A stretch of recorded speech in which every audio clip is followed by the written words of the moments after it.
The story is about a 40-year-old man who lived a miserable life in a wealthy family's corporation, despite his best efforts to rise to a higher position. However, he was still eliminated by the wealthy family due to trouble. After that, he was reincarnated as the wealthy family's grandson. The process of climbing to a new position, making money and taking revenge will be like. Let's wait and see. At the beginning of the story, the large building of the Sunyen Group stands out. This is a group with annual sales of nearly $300,000 billion, with just business profits exceeding $30,000 billion. It is the leading enterprise of the Republic of Korea, leading in the field of automobiles and electronics. This group cooperates and is signed with countless other large companies. Therefore, this group holds the power to influence most other fields such as media, heavy industry, chemicals, distribution, fashion, and even food. Also present in this business is the main character, a person living and studying at a university in a rural village. Therefore, when he received notice of being recruited into the Sunyen Group, his father invited all his relatives to come and organize a lavish party to show off his precious son. Until the main character was transferred to headquarters to plan future strategies for the tower, the son of the Sunyen Group, his heart was so happy that it exploded. But who would have thought that his job there was to clean toilets for people at a construction site inside the Sunyen building? A group of well-dressed men were beating a weak man while behind their backs were two men, one wearing black glasses like a bodyguard and one sitting symbolically as a boss, like a final boss. Our main character plays the villain. From a janitor who specializes in handling ordinary and dirty things, that was just his humiliating past. He did not give up but tried to learn to become talented, focused on learning English and learning more about business plans.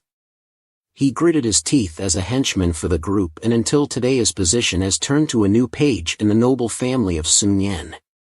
No one does not know the name Heinqua. Heinqua is now like Miss Universe. Life has turned to a new page, a new position compared to Heinqua 2 to 3 months ago. The name Heinqua has become a name that everyone always looks for when they feel regretful.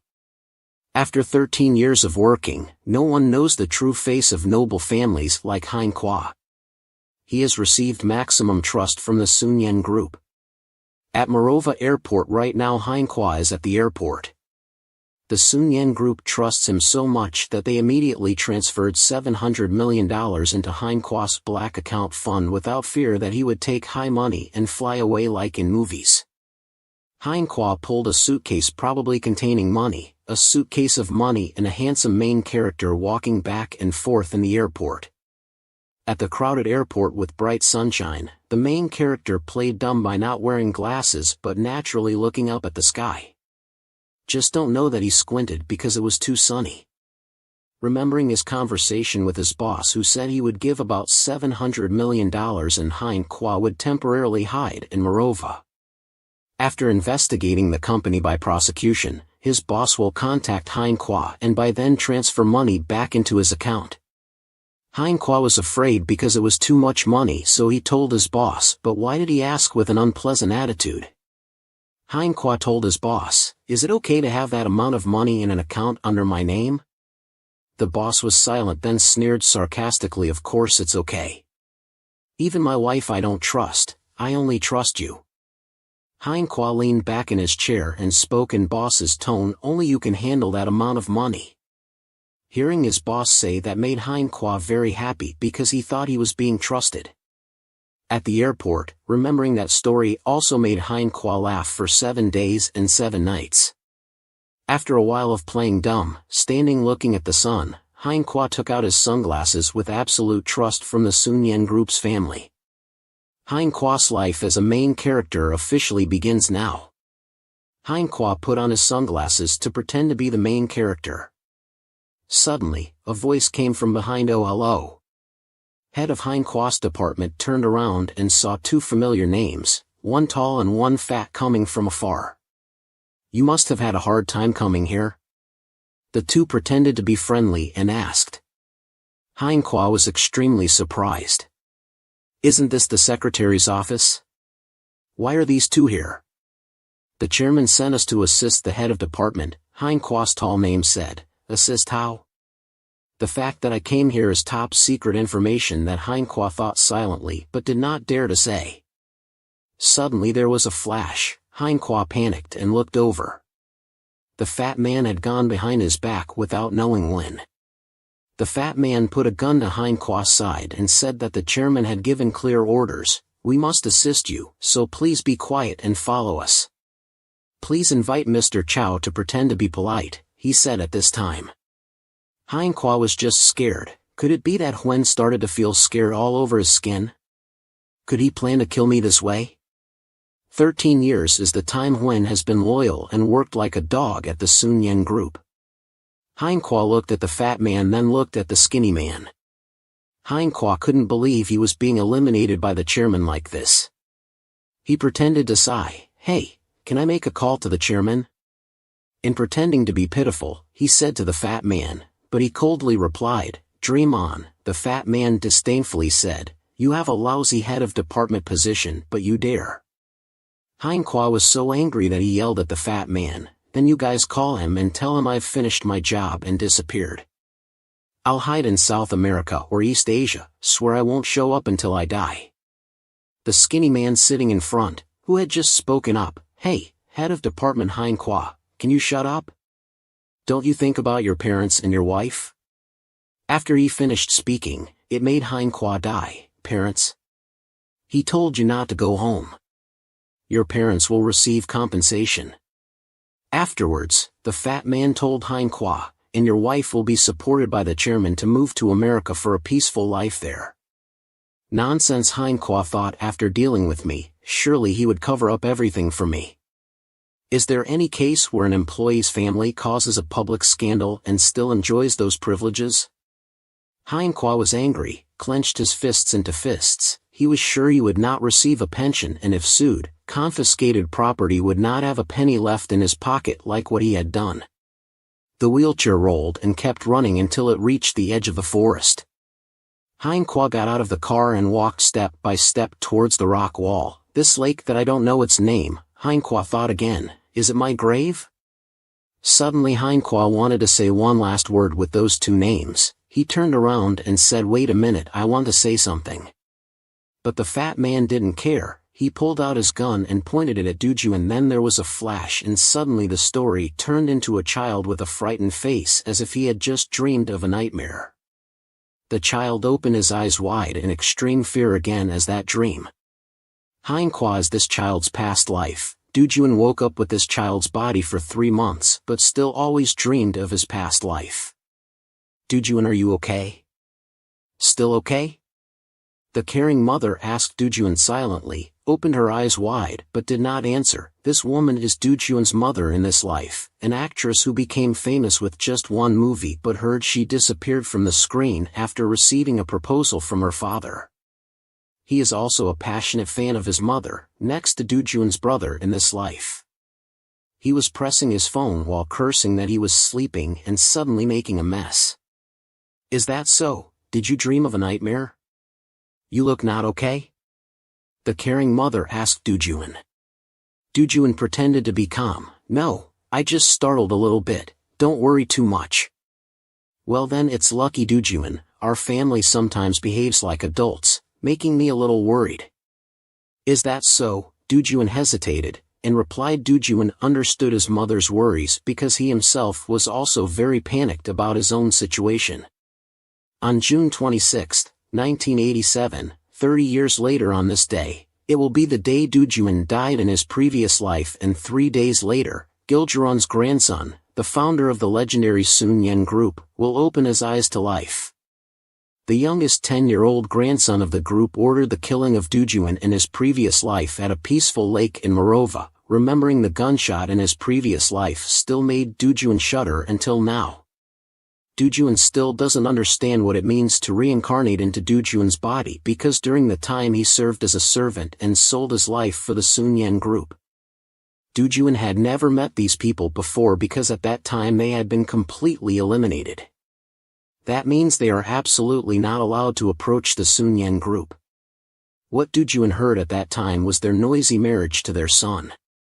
despite everyone's objections, to marry the one he loved. Chairman Jin Yang-chan was very angry. But because of the grandchild in her belly, he had to accept the wedding ceremony. After that, this family was completely eliminated from the Sunyen group.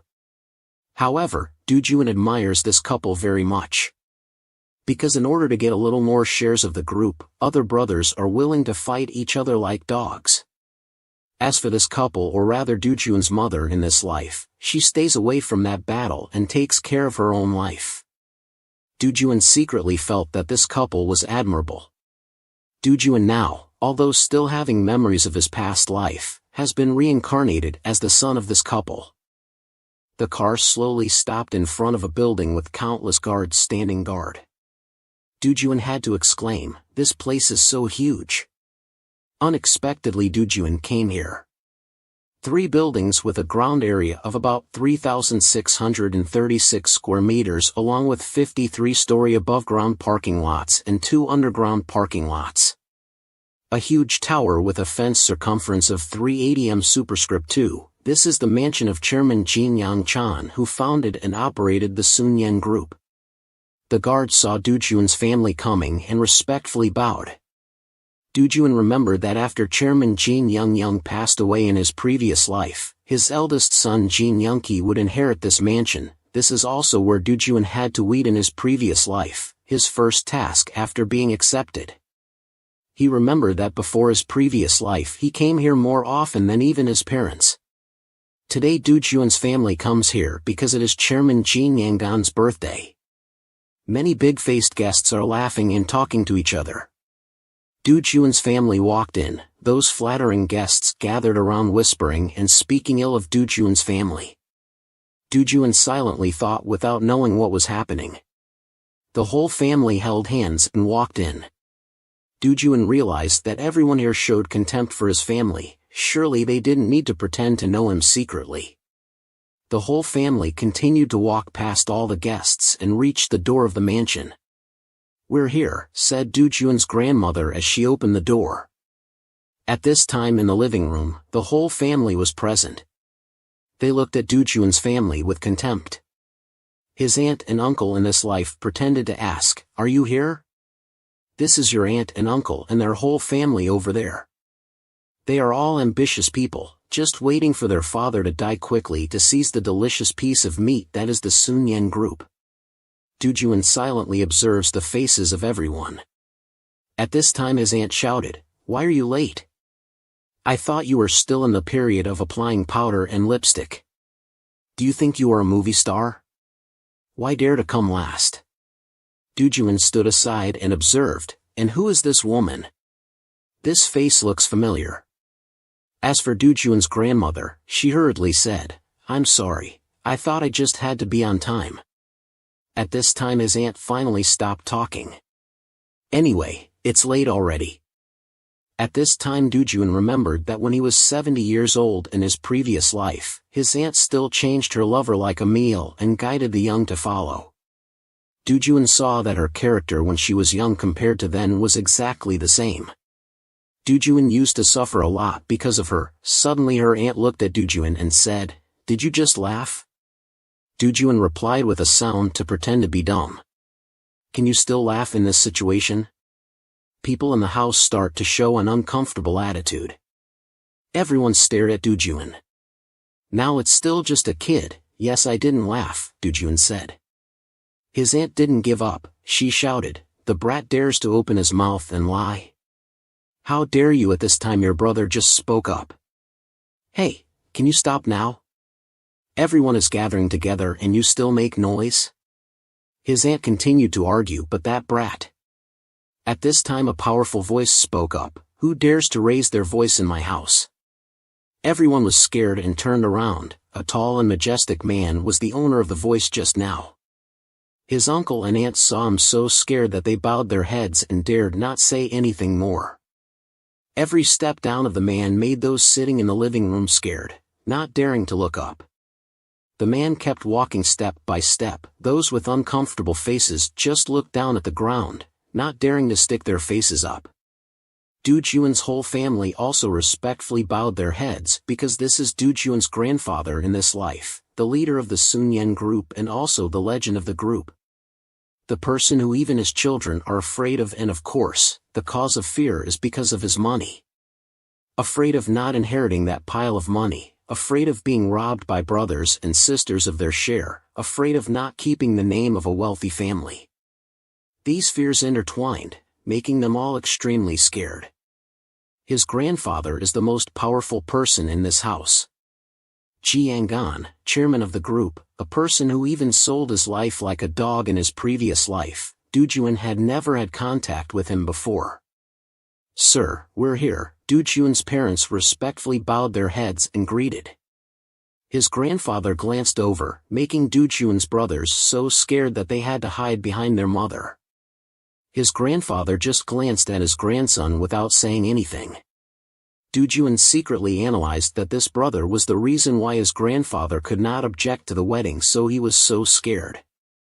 Just thinking about it, Du Juan suddenly felt goosebumps on his sideburns. His grandfather was looking at him with bullet-shaped eyes.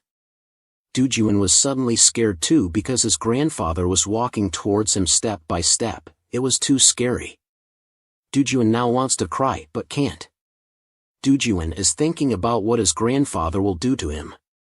Suddenly his grandfather changed 180 degrees. He smiled broadly and said, "Oh my puppy, it's been a long time since I saw you.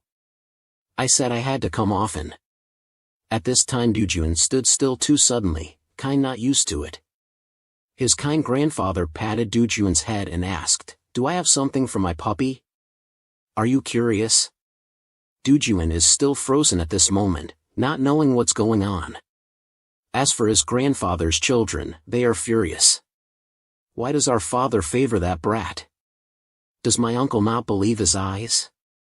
Another uncle and a small aunt also grind their teeth. Even Du Juan's parents were surprised. Du Juan was even more confused. What the hell is going on?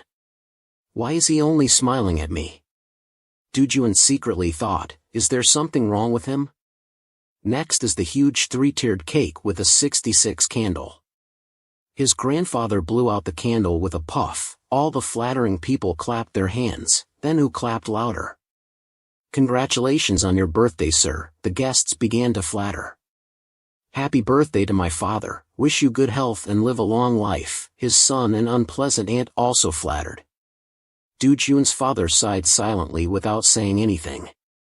Du Juan was bored standing among the flattering people, standing bored with nothing to do when Du Juan heard, "Sister-in-law brings more food here."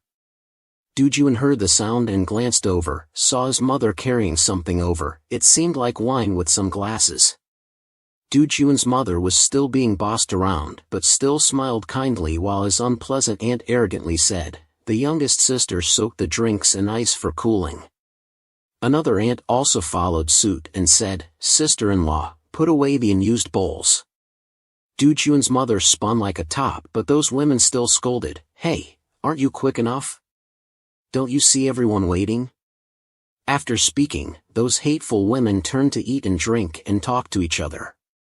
Du Juan saw this scene and couldn't stand it.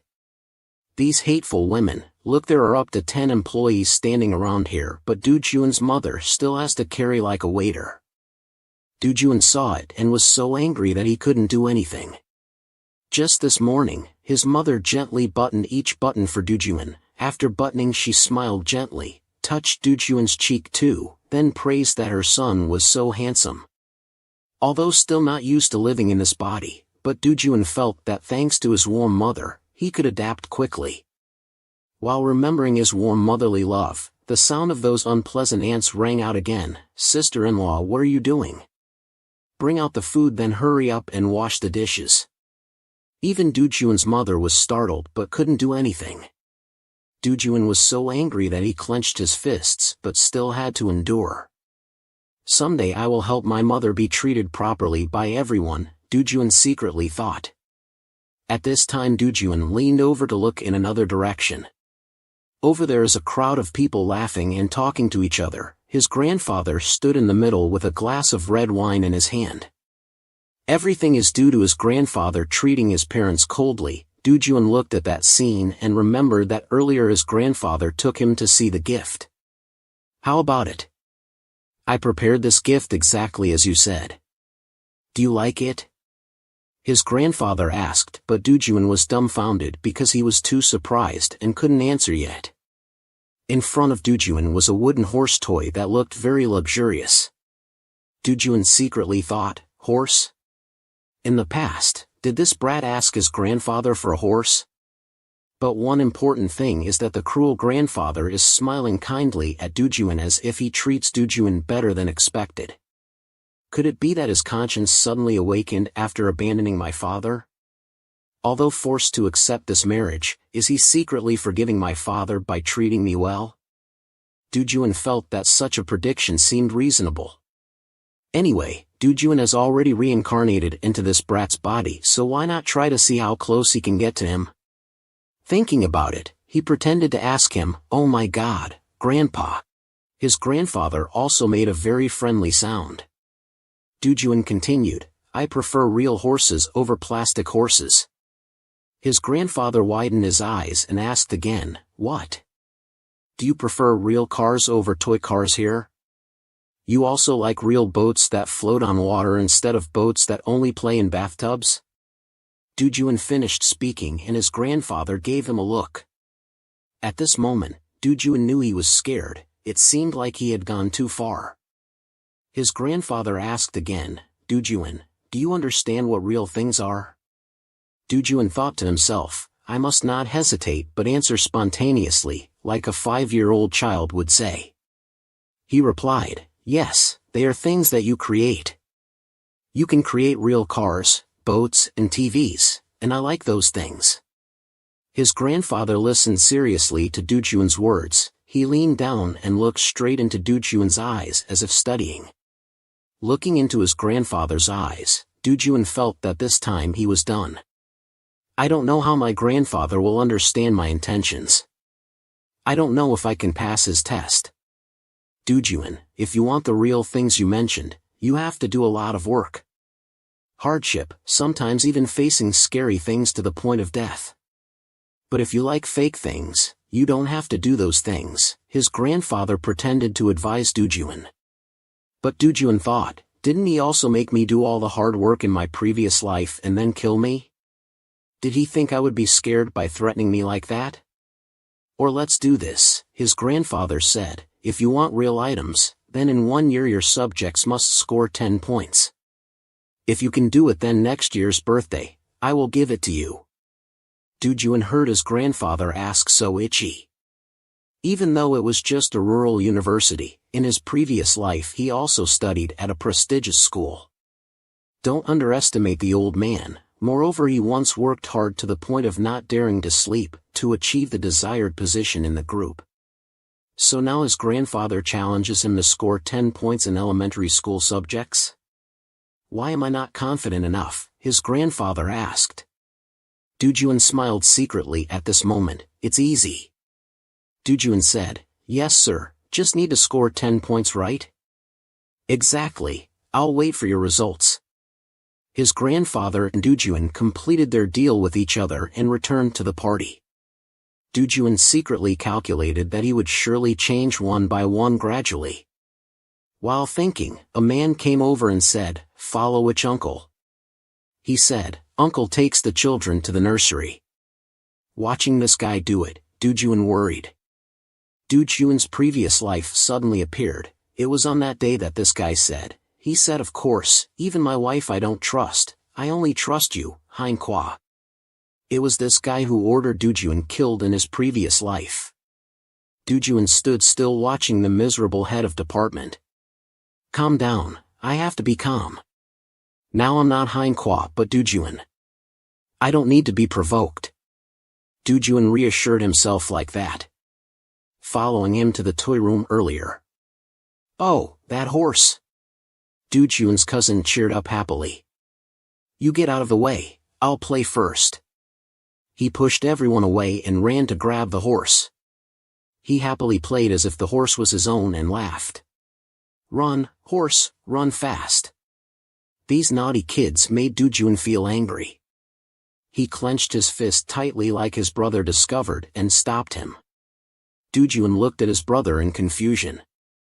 His brother seemed to be used to this scene and had to stop. The whole family must have been used to it. But Dujun didn't want it that way. He gave his brother a puzzled smile.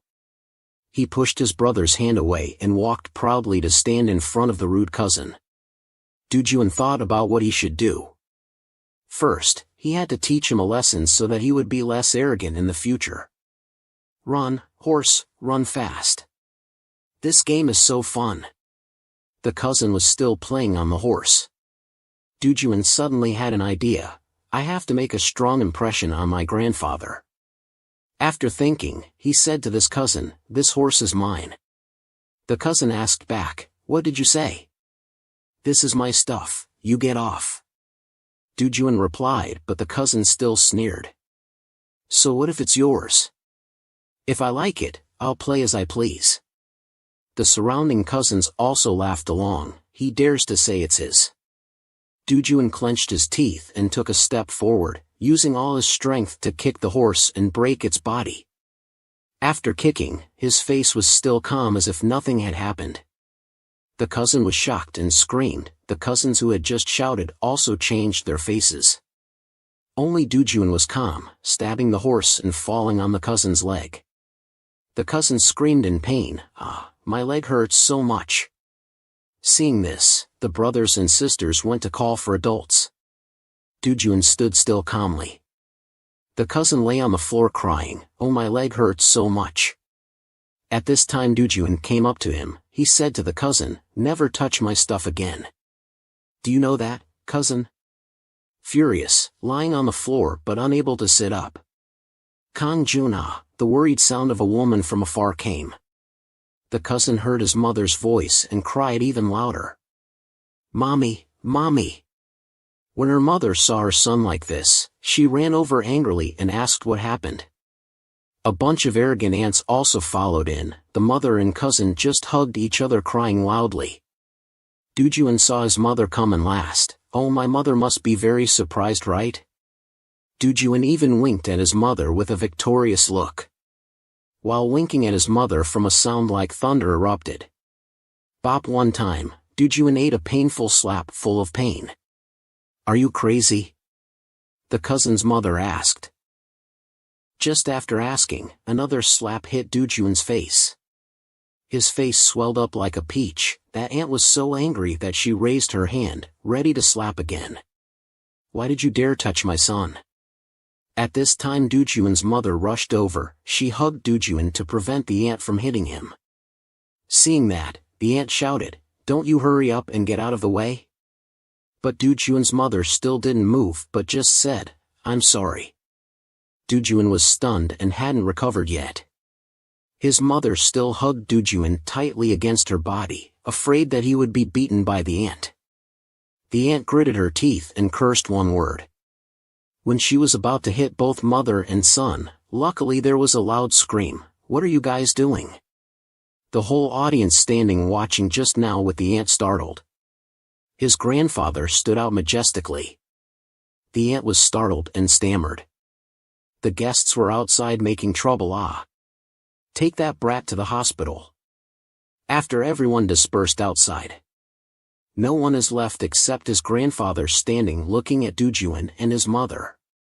Dujun looked up at his grandfather to see what he wanted to say. Only Dujun stayed here. His grandfather said to drive Dujun's mother out. His mother was still scared and didn't dare leave Dujun alone. Seeing that, Dujun smiled brightly and said to his mother, "I'll be old later, Mom, go ahead." His mother at this time dared to stand up, bowed her head to greet her grandfather, then left the room without daring to say anything. "Did you cause this?" his grandfather asked Dujun. Yes, Dujun replied. "Why did you do such a dangerous thing, and even do it with your cousin?" his grandfather asked again. At this time, Dujun calmly replied, "That horse is mine, it's a gift from you." His grandfather was extremely surprised by the answer. "So Kang Jun took the horse away, so I kicked it and broke it." If it's broken then no one can play with it. Du-Juan said to him. So you won't be robbed of your things anymore? His grandfather asked again. Yes, sir. Du-Juan deliberately said so to see how he would react. He looked expectantly into his grandfather's eyes. Suddenly he smiled, his smile getting bigger and bigger. Du-Juan knew that Chairman Jean really liked this cruel character, the cruelty of a king who would not let anyone take an inch of land. This was what was needed when competing with outsiders.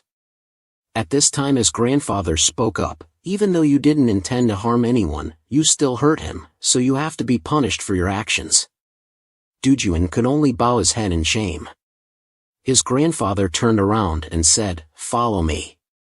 Du-Juan bowed his head pretending to apologize but actually laughed secretly in his heart, just closed the door of the room his grandfather led Du-Juan into. The whole room was large and a long conference table with many people sitting seriously. Du-Juan exhaled a breath, not believing his eyes. Although the official office of the Sun Yen Group is located on the 27th floor of the headquarters, but this is where all important decisions of the group are made. Only directors of subsidiaries and powerful people can come here. At this time, his grandfather solemnly entered and sat in the chairman's chair in the center. Du-Juan remembered himself more than 15 years ago, serving as a servant for the Sun Yan Group. He had entered and exited this mansion countless times but never set foot in this meeting room. But this life, today, finally he did it, in a spacious, large and majestic meeting room. Du-Juan was punished for kneeling in a corner by the bookshelf. Despite being forced to kneel, Du-Juan still took advantage of observing, looking around. He saw his eldest uncle and his son sitting in front of him, realizing that it was supposed to be his father's position, but it was taken by Di-Young-jun, his eldest uncle's son, even though he was only 20 years old. Could it be that he has been chosen as the heir? At this time, the meeting began. His grandfather spoke up, "Everyone, state your thoughts. How should this be handled?" A director replied, "You also know that I am a man who knows how to compromise. Even though I am at the end of my term, I may not be overthrown. It can be said that this family is not afraid of anything." His grandfather asked again sarcastically, "Not afraid of anything?" "That means a strong family, sir," the director replied. But his grandfather continued, "Originally for a long time, this family has been considered strong. The government is planning to send troops into battle, isn't it?" "Yes," the director replied. This time his grandfather seemed contemplative when he heard about the army. Everyone in the classroom also started whispering. Du-Juan listened for a long time and guessed at the end of his term, suppressing the army or not, this matter concerns the country, not just business anymore. At this time, another person in the meeting spoke up, "We have to think of another direction. Right now there are more than 100 people protesting nationwide. If even the army joins in, then maybe there will be 200 people." His grandfather still remained calm. "The protesters stand before their spears and dare not be afraid? The flame of indignation is burning fiercely. If we can put out the fire then they will be afraid, but the participation of the army is like adding fuel to the fire. Even the government does not understand this." At this time, his grandfather angrily slammed the table and shouted at those in the room, "What else? What do you want to say? Tell me to find a way to prevent it when the government collapses." He thought, "Will the president of next term support the opposition?" The director hesitated and replied, "Yes, it could be like that." Hearing that answer, his grandfather angrily slammed the table again. All directors in the room were scared silent and bowed their heads without daring to speak. His grandfather was still angry and shouted at their faces, "Everything could be like that? Of course, this could happen or not. What else? Do you think I came here to kill time listening to your nonsense guesses?" Everyone in the room bowed their heads in unison and replied, "We apologize." His grandfather was still angry and loud, "Just say who we should follow." The vice president was called over and was also startled. Not knowing what to do, he could only reply, "Yes, Mr. Chairman." His grandfather specifically asked the vice president, "You go first, who is it?" The vice president hesitated, I can't say anything else." The vice president and his uncle's son and the next ones all bowed their heads without daring to speak. Du-Juan remembered that this was the person who had falsely accused him and ordered him to be killed. At this time, the vice president finally stood up seriously and said, "Not only the current government, but also the successor. During the 7 years this government has been in power, there have been many protests nationwide. I think the current situation is just a little more serious." At this time, the next few people also hurriedly followed. "I also agree with him." "Me too." Those who didn't follow along also bowed their heads without daring to speak. Du-Juan felt something strange. 3 days later, the president will resign with such severity that the Blue House must have already planned it. Could it be that the Sun Yan group doesn't know about this? Du-Juan watched a bunch of company officials whispering to each other. It turns out that this is what the group looked like in the 80s. Even though the situation is chaotic, but talking about which side to follow in the future, it seems a bit too much. They should have built a business strategy to cope with change and predict how the world will change in the future. Du-Juan thought these guys would have some lofty thoughts that other employees couldn't think of. At this time his grandfather had enough orders. "You all go back quickly, collect all information for me." Everyone was relieved, happily stood up, bowed to the chairman and left. Du-Juan was disappointed and thought to himself that this meeting was just about which side to follow. "You come out here." His grandfather sat on his chair kindly and called out. Du-Juan slowly stood up and walked slowly. "Damn it, I've been kneeling for so long that my legs are numb and I can't stand." Du-Juan trembled as he thought while trying to walk. Suddenly his grandfather praised, "Du-Juan, you are very good. Even though you have to kneel for so long, I never see you frown or get tired at all. Even adults will feel uncomfortable and change their posture, but you always kneel straight back." Actually, because Du-Juan was listening to the story, he didn't know how long time had passed. Maybe that's why his grandfather was satisfied. "But there's one thing I want to ask you, why is your character changed?" At this time Du-Juan froze for 5 seconds before replying, "It's because I can't stand it anymore." His grandfather was puzzled and asked again, "What?" "It's because my parents always endure others, so I have to do the same. But now, I'm so angry that I can't stand it anymore," Du-Juan said while thinking. "I should act a little bit at this point," thinking, "if I could shed a tear at times like this then it would be perfect." So naturally Du-Juan froze for many seconds. His grandfather stepped forward and hugged Du-Juan into his arms. "What is this?" His reaction was beyond Du-Juan's expectation. Could it be that he feels sorry for his grandson? Thinking so, Du-Juan decided to give him another shock. The boy told him to be friends with those 3 people. His grandfather was extremely surprised, pushed Du-Juan away and asked, "What are you talking about? Be friends with those 3 people?" Du-Juan replied again, "The people you mentioned earlier, sir, the next president." His grandfather was startled, staring intently at Du-Juan. Du-Juan pretended to be innocent and continued, "The president is the most powerful person in our country. When you don't know who your opponent will become, just make friends with everyone, because they are the people with enough power to become president." After hearing Du-Juan's words, his grandfather was stunned like a rock. "Is that right, sir?" Du-Juan asked again. This time his grandfather laughed loudly to his ears. "Of course it's right, the more friends the better," he said kindly. After speaking, he was even more pleased and laughed loudly without stopping. Du-Juan was happy because the plan was successful. He thought to himself, "Okay, let's stop here today." At this time his grandfather also let Du-Juan go outside and said he had something to do. He told Du-Juan to find young Jun and tell him to come to the room to see him. Du-Juan hurriedly bowed his head and then turned and walked out of the meeting room. His grandfather watched Du-Juan leave and began to ponder something. As for Du-Juan on this side, he smiled triumphantly because he had tricked the old chairman. Then his grandfather picked up the phone and called someone. He told the other end, "From now on, keep an eye on all three people." The other side asked again, "Do you mean keep an eye on all three people?" "Yes, including VIPs, his grandfather also instructed. "Don't forget to tell them that we want to help them solve the current political turmoil." After the other side had memorized it, he said smugly, "My 10-year-old grandson said a commendable sentence."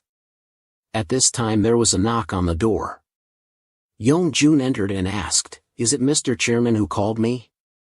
His grandfather was kind then. "Now I am your grandfather."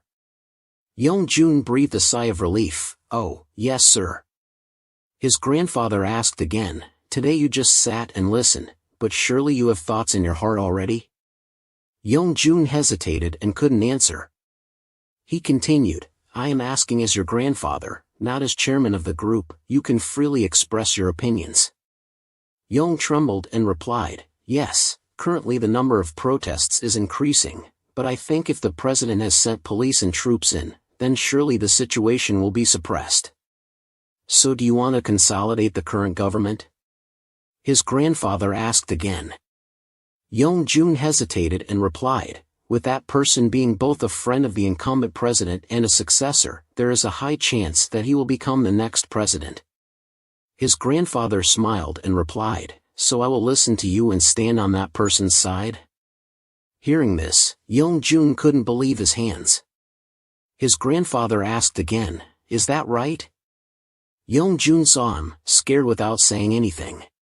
His grandfather thought to himself, "I just asked for opinions," but the kid was already scared like that. He remembered his very confident grandson.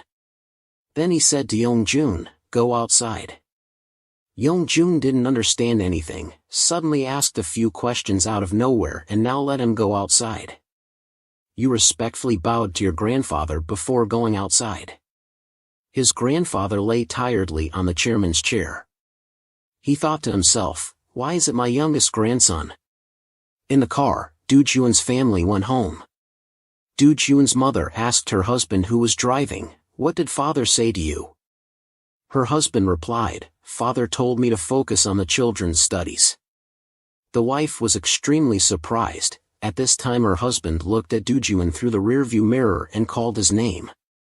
Do-jun answered with a sound.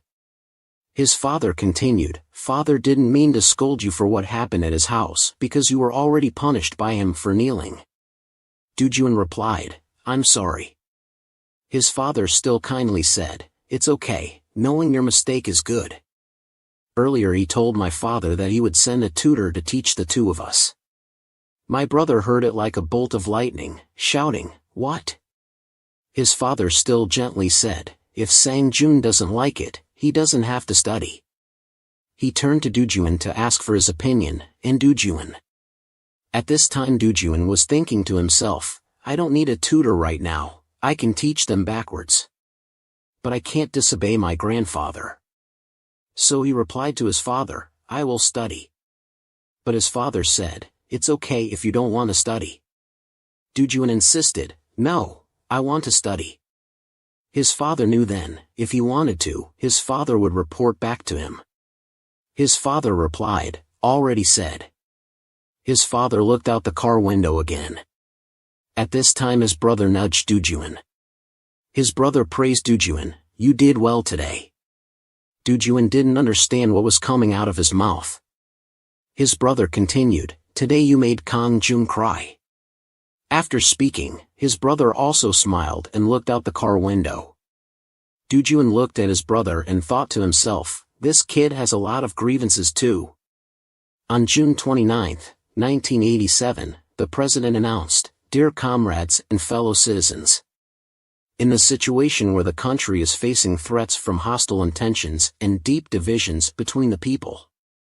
At this time Do-jun was sitting leisurely in the car, drinking banana milk and listening to the inaugural speech of the incumbent president. The announcement will be implemented on September 26. This statement will become the official statement of the government. From now on, the power race of a new era officially begins. Do-jun leisurely drank milk and pondered, "I wonder how Chairman Jean will respond now." The car stopped in front of the house. Du-Juan got out of the car, put both hands in his pockets and walked into the house. As soon as he entered the gate, he heard a maid say, "Du-Juan, your grandfather is here." Du-Juan was also surprised that it was so fast. At this time there was a shout from his grandfather inside the house. "What is she talking about?" Du-Juan hadn't figured out what was going on yet, but heard his mother say, "I never aspired to have shares in the group." Du-Juan's father also did. "Later we will still be like that." His grandfather angrily asked again, "What?" This time Du-Juan's mother was scared, not daring to look up, but still gathered all her courage and continued, "I understand that you want to raise Du-Juan well, so that he can help with the group's work. But he is only 10 years old, I want him to decide for himself when he grows up." His grandfather angrily asked again, "Don't you know the meaning of having shares in Sunyang Group? That means we accept you as our children and grandchildren. So are you giving up this last chance?" The mother knelt down, crying and begging, "I'm sorry, father. My husband and I just want to live our lives and do what we want." His grandfather was angry, blood rushed to his brain, speechless, "You." At this time Du-Juan appeared, shouting out loud, "Grandfather." Du-Juan walked up confidently, calmly standing in front of his grandfather. "My special little dog son." His grandfather happily hugged Du-Juan and asked, "Have you come back from school?" Du-Juan was suddenly lifted high. Thinking to himself that this grandfather is still quite strong, the little boy looked at his gentle mother. From before until now, his mother has never said a word in front of him. But because of his own affairs, it was really touching. "Grandfather, are you angry?" Du-Juan pretended to ask. "No, why would I be angry?" "I just spoke too loudly so you thought so," the old man replied. His mother also hurriedly added, "No, he's not angry, Du-Juan. He's just talking to Mom." Du-Juan thought to himself, "These people, do they think I don't know?"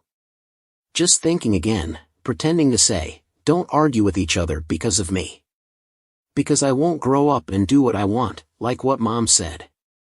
At this time both his grandfather and mother were stunned by Du-Juan's words. After hearing it, his grandfather suddenly became angry in a strange way. Du-Juan smiled triumphantly in his heart, "Oh my, a person who is not afraid of anything like him, but gets angry when he hears this from me." Du-Juan quickly continued, "I will grow up and become the director of a large group, like my grandfather." His grandfather heard this and was frozen for about 5 seconds, then he smiled, smiling so much that his mouth reached his ears, laughing and saying, "It is indeed my flesh and blood. People have said that sometimes the second generation will inherit genetic characteristics, but only the mother." Hearing Du-Juan's words, she was startled. At this time his grandfather turned to ask Du-Juan's mother, "What now? You have run out of excuses, right? Du-Juan also wants to become a businessman." His mother opened her eyes wide and listened to his grandfather's words, then suddenly her eyes were misty. Du-Juan's mother told his grandfather, "Father, let me bring you another cup of tea," then hurriedly turned into the kitchen, "Okay. Du-Juan went to the room with you," his grandfather said. "I have something to tell my grandson." Du-Juan looked at his mother and thought to himself, "Why did Mom suddenly get emotional? It looks like she's about to cry. Could it be because he called her daughter-in-law instead of calling her ma'am anymore?" Du-Juan's mother was busy in the kitchen at this time, while Du-Juan was behind her thinking about something. When the two grandfathers entered Du-Juan's room, his grandfather asked him, "Do you remember what I said a few days ago?" "Yes, which one, sir?" Du-Juan pretended to ask again. "It's about those 3 powerful friends." "Ah, those 3 powerful friends, right?" His grandfather smiled. "Yes, that's it." Du-Juan pretended to be innocent on the outside but was triumphant inside. "How could I not remember? Today he must have come for that reason." His grandfather said, "To create more goodwill with them, so I sent them gifts, just like what you said." Dujuan secretly guessed. Unexpectedly he could rely on my words to judge and withdraw the black fund immediately, which was really scary fast action. His grandfather continued, but from today on, everything will be different. Those three people don't want to live in harmony with each other. They had an argument. Person number 2 and number 3 teamed up to defeat person number 1. So now I also have to choose only one side. Dujuan interrupted him, politely asked, but sir, all three people you mentioned are planning to become president, right? Yes, they will choose a class leader, his grandfather replied. Dujuan pretended to be innocent and asked again, so if number 2 and number 3 team up and win, will they become class leader and deputy leader? But his grandfather replied no, in a country without laws, there can only be a class leader. Dujuan pretended to be wise and said, if there's no deputy leader and number 2 and number 3 still cooperate, I don't know why, because only one of the two can become the class leader. His grandfather seemed to pause for a few seconds and asked again, do you mean we shouldn't cooperate? But Dujuan said, if you don't get anything, how can number 3 withdraw number 2? Even if it's number 10 or number 20, even if it's number 1, number 3 will never help. His grandfather was frozen as if he had just realized something big. He thought and muttered to himself, that means number 2 and number 3 cannot cooperate with each other. Dujuan, having lived a lifetime, knew that on the surface it looked like that, but in fact those two people were not in harmony. No need to be specific and clear about the future, later I will give him a different perspective and suspicion. With just this seed, Chairman Jin will still understand everything. Dujuan thought to himself, Chairman Jin's son also started scheming, even the board of directors of Sun Young Group and the powerful people I have met. He doubted the merger, only Dujuan was the only one who said that there would never be a merger. Dujuan doesn't know about politics, so of course he can think like that, but Dujuan knows about human desires. Based on these arguments, Dujuan knows that what he says is not unfounded. Indeed, his grandfather patted Dujuan's head. He even praised why his grandson was not smart and bright like that. Dujuan pretended to smile innocently and kindly at his grandfather. Indeed, his grandfather believed what Dujuan said. On a luxurious car rolling on the road, Dujuan sat alone looking out the car window. He began to recall his conversation with his parents in this life yesterday. His parents were extremely surprised when they learned that he wanted to go to Danjin City. When his mother asked why he suddenly wanted to go, Dujuan tried his best to pretend to be eager to learn and said that in the textbook it was written that it was the only place in our country bordering the Northern Sea, so I wanted to see it with my own eyes. Both father and mother were extremely surprised by the reason Dujuan gave.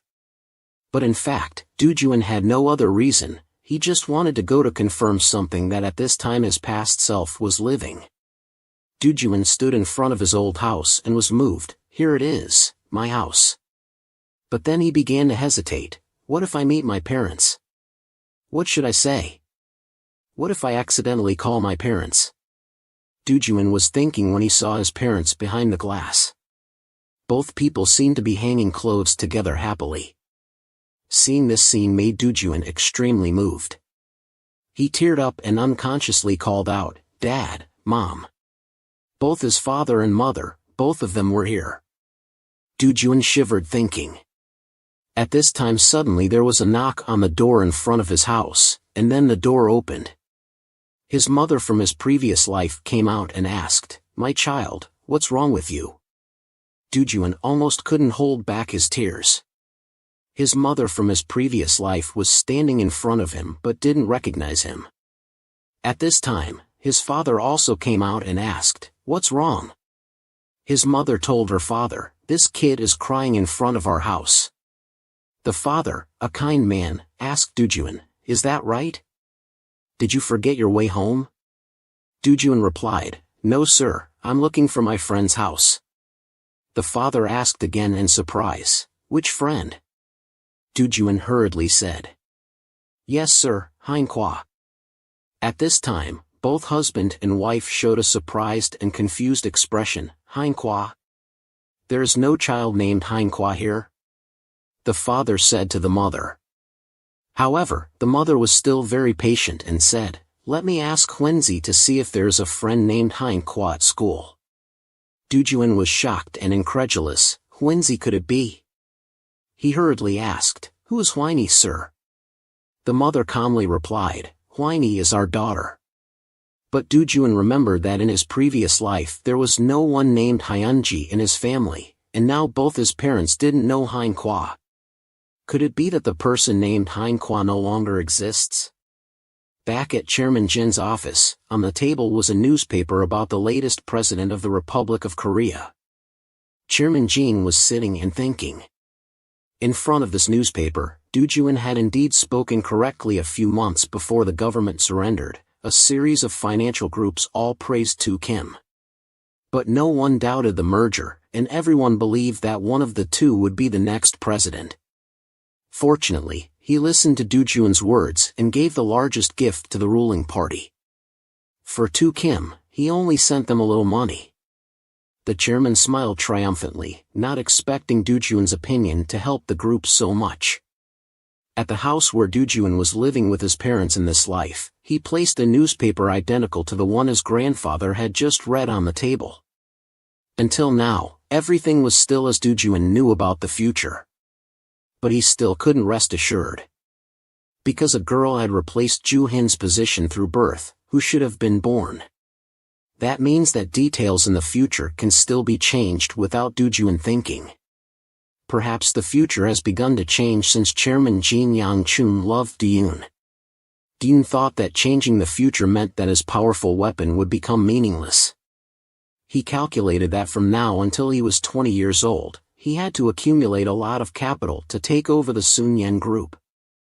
Because in a few years, Chairman Jin Yang-chun will get sick and just lie in bed waiting to die. Before that time, Dujuan had to try to get as many shares as possible to transfer to his father later. This could be a fuse for the war between his father and Park Jin-young-ki, and also for the traffic accident that happened when he was 20 years old. He must prevent Jin Dujuan's death in his previous life when he was ordered to clean up for Jin's family, then his current family would not survive at all. They all died in that terrible accident when he was Heinqua. This family has been neglected for too long, so he didn't bother paying attention. So now, I can't remember all the details about this accident, it's such a pity. Dujuan calculated temporary plans before him, just avoiding his death in this life. And he wondered if helping Jin Young-jun live longer would change the future. When Dujuan was thinking while dressing, he heard a knock on the door. It was his mother in this life. She smiled and said, "It's time to go." Dujuan also smiled at his mother with a smile.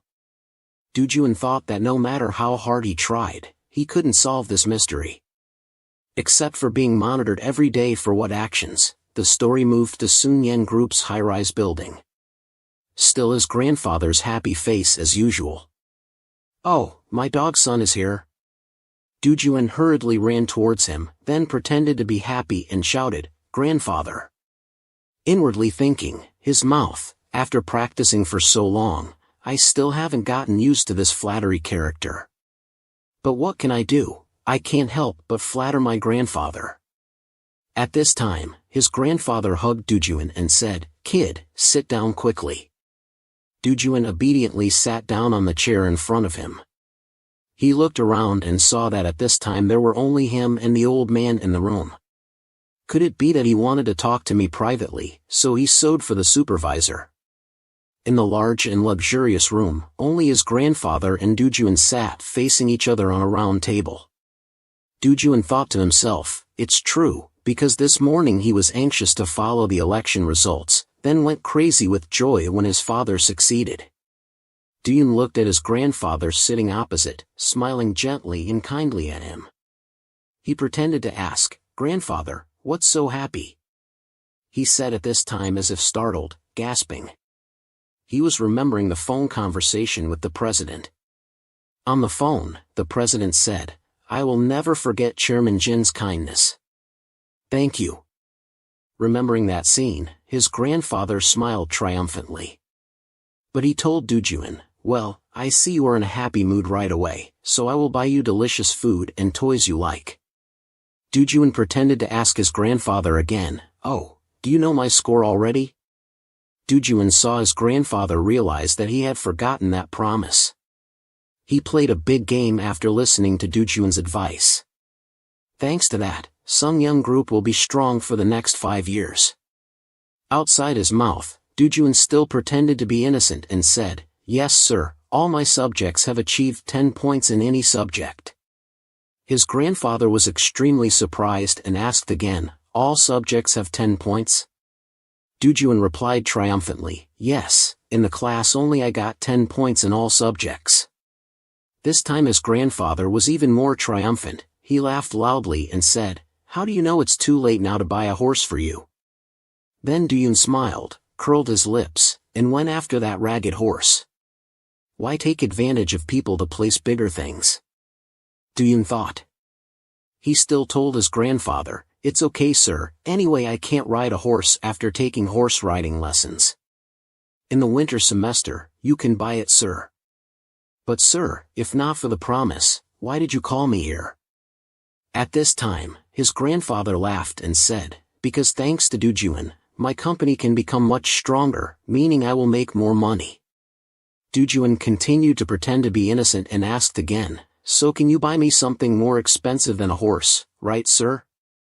At this time, his grandfather began to think, then said, of course something bigger and more beautiful than a horse, let's see. I plan to buy you a real horse. But what should I buy now? Dujun hurriedly showed concern and said, sir, if you want a horse, you have to raise it on your farm on Jeju Island. But I can't go to Jeju Island every day to ride horses. When his grandfather was hesitating after hearing what Dujun said, yes, you're right, what should I do? At this time, there was a knock on the door, a group of servants with many food carts were pushed in. His grandfather saw it and said to Dujun, well, let's eat and think more, put it on the table now with a lot of delicacies, a table full of people can't eat it all. Oh my god, it's really rich. Dujun pretended to be polite, yes sir, I invite you sir. Yes eat sir, you speak well. His grandfather bought him a farm so he could ride every day, okay Dujun. His grandfather asked afterwards, Dujun pretended to be surprised and asked again, is it true sir? But inwardly think, will you be able to give me the farm in reality, grandpa? Doju is acting very realistically right now. He has a look of amazement on his face. Chow thanks him very much. Then, he hurriedly ran over and hugged grandpa. It's true that people with money forget everything. Again, but where is that farm sir? His grandfather replied, not far from North Seoul, there is a place called Kwandan, where there is already a farm. I will buy that farm. Dujun pretended to be innocent, but was angry inside. No, I don't want that place. His grandfather saw that Dujun seemed unhappy and asked, why, don't you like it? Dujun hesitated and replied, no sir, I like it. But my house is in Gangnam so it's too far from there. But his grandfather still smiled and said, far away, you are also picky about choosing soup, there are no farms in the south of Seoul province Jeong or something. Dujun hurriedly said, just build it and have it sir, my grandfather is the type of person who does everything quickly. Hearing this, his grandfather was startled by what to build, then his grandfather laughed loudly for a lifetime. Dujun didn't understand what was happening to this old man. He thought to himself, what's going on, why did she suddenly laugh like that? His grandfather continued, of the 48 subsidiaries of Sunyen Group, only 18 companies were founded by me, the remaining companies were handed over to me. Hearing him say nothing, his grandfather continued, most of the companies I founded were during the early business period of the group, meaning at first you had to establish your own company. Only then could you form a connection with the company, then gradually you wanted to build it stronger. Dujun was stunned, could this old man understand, saying just build it and follow my direction? But his grandfather still showed affection for Dujun. He said, I am extremely satisfied with your thinking. Just build it and have it. Then he carefully placed his hand on Dujuan's shoulder. Good job, Dujuan's first steps, I will support you. His grandfather said, Duyan, listen, but the brain still hasn't caught up. Could he come to teach me business? Is this how it is? Dujuan thought, is anyone outside? His grandfather suddenly shouted loudly to call the servants. Then he ordered the servant, bring the map of Seoul and Gyeonggi here. Duo Jun was secretly happy for the person bringing the map. Does that mean he's about to get something? The two grandfathers sat waiting under expensive lights. A few minutes later, the servant brought the map. His grandfather hurriedly opened the map and placed it on the dining table to see how sharp his Dujuan's eyes were. He said to Dujuan, then handed Dujuan a pen and told the boy, mark where you want to build the farm. Dujuan sat down, his brain still didn't understand what was going on. In fact, Dujuan wanted to build 10 farms across the country. If he can hold on to places where land prices will rise in 10 to 20 years later, it will definitely be extremely profitable. Before the battle for shares of Sunyan Group, he thought so. Looking at his grandson who was still hesitating and didn't know what to do. His grandfather reminded, remember to choose carefully, because you can't choose right in central Seoul and have to avoid downtown south of Jeong province or something. After hesitating for a while, Dujuan marked a point on the map and confirmed with him, here sir. His grandfather took the map to look at it and then asked Dujuan again, this place is quite far from your house. Dujuan still continued to pretend to be innocent, is that so sir? However, his grandfather still told his subordinates, you find out what this land is like now, you must know its situation. The employee hurriedly obeyed and closed the door, holding the map outside. Dujuan watched him go out, breathed a sigh of relief because his grandfather didn't ask him all the way. Then, two grandfathers calmly continued their meal. Dujuan pretended to flatter him to sit down with his grandfather for this meal. At this time, his grandfather sipped tea while asking Duyan, how are you doing at school? Do you have many friends? Although he was polite outside, there were no friends around him. Dujuan was 40 years old, so how could he make friends with those green-nosed kids? At this time, there was a knock on the door. His subordinate came in with a map. The other person respectfully bowed. And his grandfather asked, how is it? The subordinate reported that, this place is called the Southern Green Belt and is considered a restricted development area. This rural area has a lot of cucumbers, sir. In addition, the traffic infrastructure is inadequate, so it is very difficult to get in and out. Moreover, the residential area there is only inhabited by poor people. Experts believe that the development potential of this place is extremely low. Hearing this subordinate say, his grandfather began to think. He muttered, this place can build a farm. Saying that but still thinking deeply about something. His fingers tapped on the table. Each tap of his grandfather's hand made Dujuan sit and sweat drop by drop. Finally, his grandfather stopped tapping, probably calculating the land price at this time. He turned to his subordinate and said, find out if we can buy any land, at least 165,000 square meters or more. The subordinate hurriedly obeyed. Dujuan was extremely happy when he heard his grandfather say that. This part in his head only has one word: delicious. After completing the task, the subordinate hurriedly left the dining room. His grandfather then turned to Dujuan and said, my boy, the land you choose now is still just an underdeveloped land. If it were me, I wouldn't buy it. Dujuan asked him why, sir.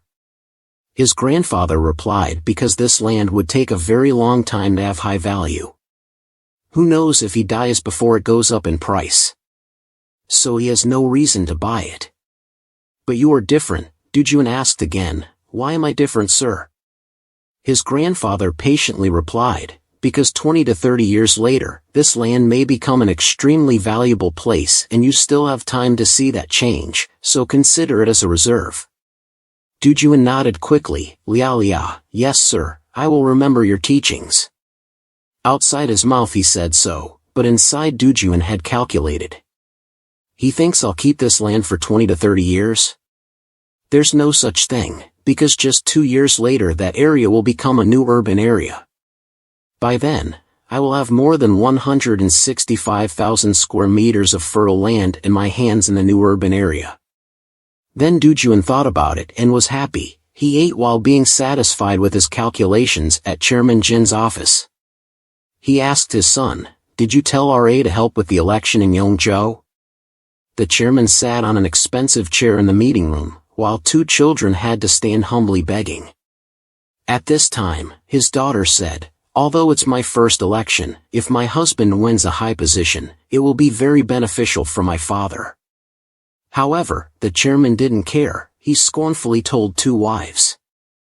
"Husband, those Django MPs have already listened to Ra's imprisonment, just call them even if it's midnight they have to run over. So you should be content with being an MP in Sakoni, where there are many power plants and Sunyan contractors, so you don't need to bribe, you will still win." His daughter boldly asked her father, "Are you reluctant to invest money for your son-in-law?" The chairman angrily said, "I cleared the way for him to become head of the prosecutor's office." Then it was son-in-law Choi who said he didn't want to be a National Assembly member.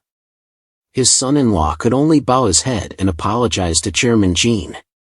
His daughter heard that and hurriedly spoke up for him. "My husband doesn't deserve it. I treat him as the best in Korea, sir. Even without Sunyan Group's label, he will still easily win elections anyway. He will always be given top priority regardless of whether he is from the ruling party or opposition party." The chairman heard that and laughed sarcastically. "The best law firm family in Korea? I helped my son-in-law Choi's father climb up to the chief prosecutor, all thanks to my money and power. Even the position of head of the inspection department was supported by me. Do you know why?" My daughter heard her father say this and could only swallow her words, standing still without making a sound. The chairman continued, "I want your family to be the watchdog for the Sunyan Group." At this time, his face was extremely contemptuous of his son-in-law, and his son-in-law Choi heard this and his face turned pale, bowed his head, clenched his fist, but did not dare to make a sound. "Choi, my son-in-law," the chairman called out, "don't dream and think nonsense anymore. Just live as you are now, eat what I give you.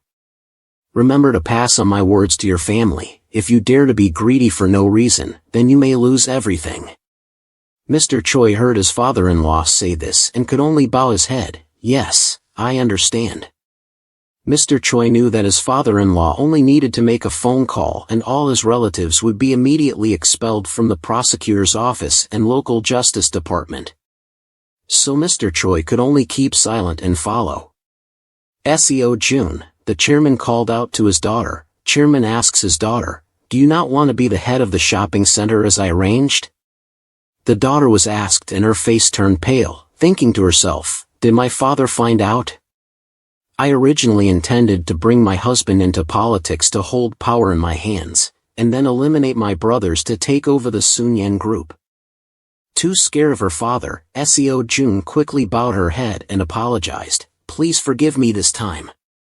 The father continued, "Be content with what you have. If the revenue of the shopping center decreases a little bit, I will replace your position immediately."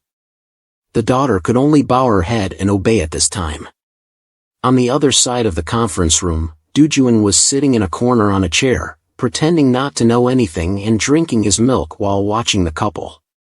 Seo Jun was driven out by the chairman and he thought to himself, "The couple's ambitions have been extinguished again. They must be worried about being deprived of their inheritance rights or being taken away by their brothers."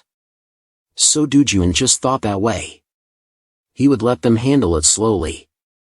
At this time, the chairman changed his attitude 180 degrees and turned to ask Juan, "Are you bored?" Juan pretended to be innocent and said, "No, I'm just reading a book." The grandfather, chairman, hearing this praised him. "That's a good habit. Remember to always bring a book with you wherever you go." Juan quickly agreed. After that, He gave Dujuan an envelope and told him to take it. Dujuan asked in confusion, "What is it?" The kind grandfather replied, "It is the land document of where Dujuan wants it with a total area of 265,000 square meters. Dujuan was confused because at first it was said that there were only 165,000 square meters, but now it has increased by 100,000 square meters. So he hurriedly asked his grandfather, "Why is it over 100,000 square meters like that?" The grandfather smiled. This kid remembers all the numbers. Dujuan was satisfied because he had calculated an answer in advance to please his grandfather. When doing business, remembering exact numbers is essential. Indeed, the grandfather was very satisfied with this answer. He smiled and said, "There are many landowners there, but no one sells 165,000 square meters, so I added another 100,000 square meters." Dujuan secretly rejoiced, "So that's why I have another 100,000 square meters." He calculated that after 2 to 3 years, the compensation for 265,000 square meters of land would probably be around 16 billion won. So when Grandpa asked if he liked it or not, Dujuan didn't think about it but replied, "Yes, I like it. Why wouldn't I like it?" Currently, the price of 100 square meters at Hongsan apartment building is only around 7.500 square meters. Dujuan plans to spend money to buy 200 apartments in this building. So Dujuan flattered and hugged his grandfather, thanking him. Dujuan smiled cunningly and thought to himself, "I was given 16 billion won by him, so I should pretend to be cute like this, right?" 1988 was a special year. The Constitution of the land, the Republic of Korea, came into effect. The president was elected from a direct election and also took office, and the president issued Statement 77, including policies on inter-Korean cooperation and support for the development of North Korea-US relations. After 38 years of a divided government regime, state inspections were carried out again after 16 years since the reform.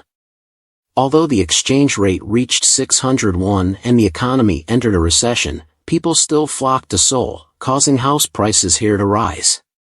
The government could not control the skyrocketing real estate prices, so it announced a plan to build 2 million houses.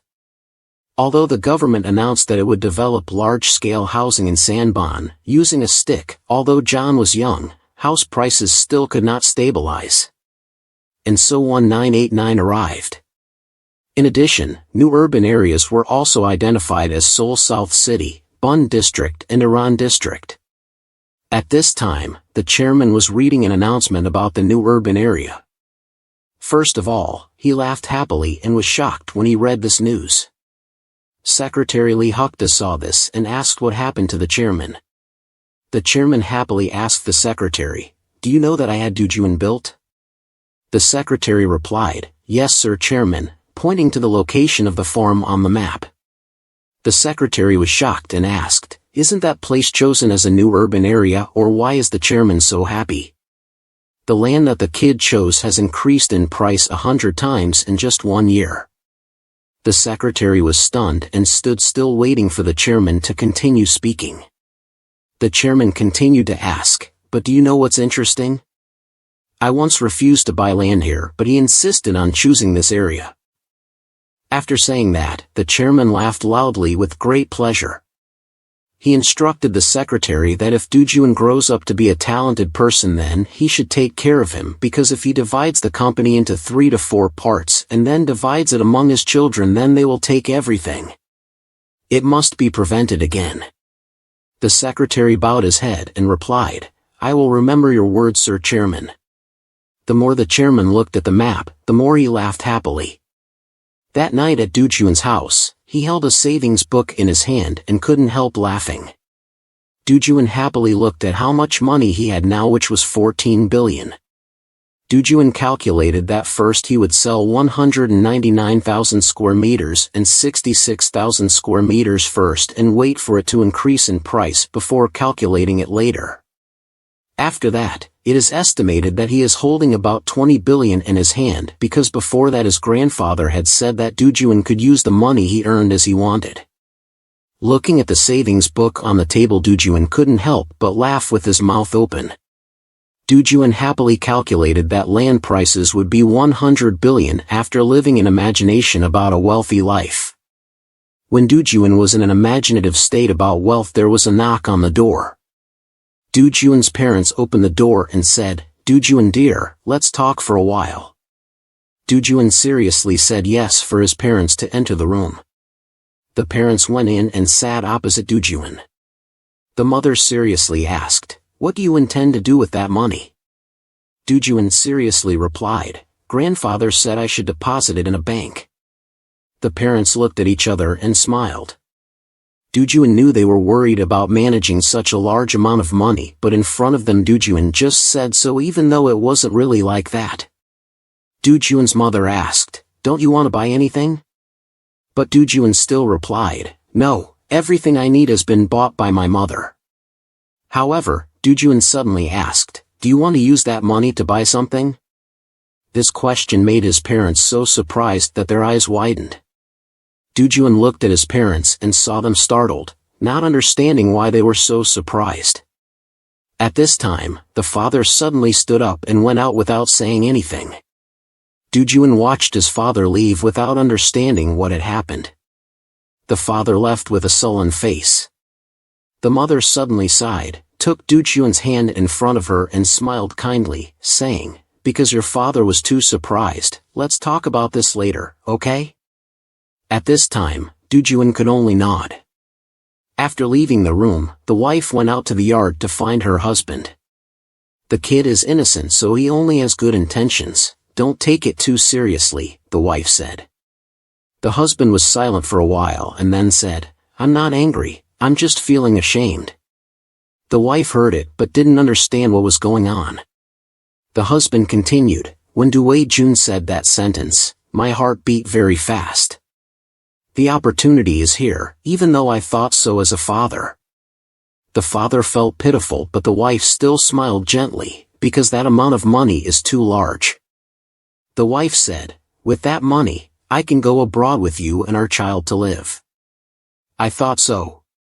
At this time, the husband smiled kindly. The couple leaned against each other to comfort each other. Doo-Juan had been hiding behind the door and heard the couple's conversation. He secretly thought their love for their children was too great.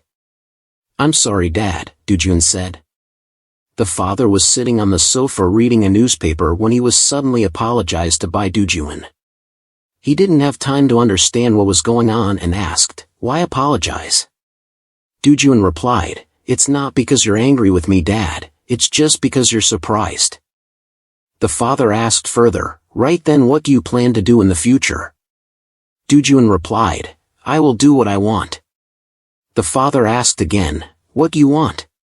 Doo-Juan replied, "I want to become the director of a large group owned by my grandfather." Hearing this rumor from his son-in-law made him extremely surprised and then laughed out loud. After that, like scratching an itch, he laughed even louder. Doo-Juan saw this and just thought his father was laughing because Sunyen Group was already the #1 business in Korea. A kid like me is dreaming of setting up a bigger group. However, at this time the father stopped laughing and asked again, "Doo-Juan's dream is big, isn't it?" Doo-Juan hurriedly replied, "So I need your help, Dad." But the father looked sullen and said, "I probably can't help you much, son. I've said before I'm not interested in the company's business." Although his father studied business abroad, he loved cinema. Doo-Juan interrupted his father, "You continue what Dad just finished saying. You studied business in England. Did Dad have classmates?" The father was asked like this and suddenly froze, looking at his 10-year-old son in front of him, not knowing what to say. At this time at Sunyen Group, his uncle was angry with his subordinates, asking about the kid who got 14 billion compensation money. If he sells the rest, will he get another 10 billion? His subordinate replied yes. The uncle was angry, his face red with anger. "Why is it like this?" At this time his uncle's son, sitting on the sofa, blurted out enviously of Doo-Juan, if you deposit money in a bank you will get 2 billion won in interest, then every month you can buy 20 apartments in Gangnam. The uncle was angry, slammed the table and yelled at his son that it wasn't an important issue. My son's husband is not the type to give money easily like that. But no. He built a farm for that kid, transferred everything to his name and spent a large amount of money to handle it. That's the problem. The child started sweating. The uncle continued to ask his son if he had given him any land or book yet because he saw that he was not worthy of it, but he still sat there making money with the interest money nearby. It's really pathetic. After finishing speaking, the uncle leaned back tiredly on the chair back. He began to think about something, then he ordered that from now on closely monitor Jun's family. At this time at Dujun's house, the father introduced Dujun to a friend of his who had studied with him before. Mr. Dujun respectfully greeted uncle. This person introduced himself as Oh Se-hun. Oh Se-hun, Dujun remembers that this uncle is a representative of Fukushima and 30 years later will be a management company with assets reaching 800,000 won per year. At this time Oh Se-hun told the father that he wanted to talk privately with Dujun. And Dujun still didn't dare believe that his father was friends with such a big character. At this time, the father left space for the two to talk and even invited the two to talk happily with each other. Oh Se-hun comfortably put down his luggage on the ground, sat down on a chair and asked Dujun, "Your father told me you want to be a businessman?" Dujun confidently replied yes. Oh Se-hun asked again, "Like your grandfather?" Dujun comfortably replied, "I want to run a larger group than my grandfather in Korea. Sunyin Group is already the largest, but I want an even larger group, right? I have high ambitions, right? Not ambition but dream." Dujun was still very calm. Oh Se-hun asked again, "Ambition like grandfather, dreams like father?" Dujun asked his uncle again, "Is uncle also the director of a big company?" The uncle replied, "In a very large company, but I'm different from your grandfather. I do things to help the rich get richer." Dujun asked again, "So you must meet many rich people, right? Can you help my money become more?" Oh Se-hun was extremely surprised by Dujun's questions. He laughed loudly and said, "I came here to talk to you because your father just can't be my customer." Dujun asked him why and he replied that because his customers were all rich people. Dujun wondered if his father hadn't talked to him about his money yet. "I have 14 billion won in my account. If I sell the remaining land I will have another 10 billion. With this amount of money can I be your customer?" Dujun asked him. Uncle, hearing how much money the kid had, could only keep silent, unable to speak because he probably wasn't as rich as this kid. Dujun remembered his past life. There were many rich people in their teenage years who were given shares by tycoon corporations, but that situation still does not exist. After 30 years, the amount of money he owns will be worth at least 100 billion VND. It's hard to believe that a 12-year-old boy like him has that much money.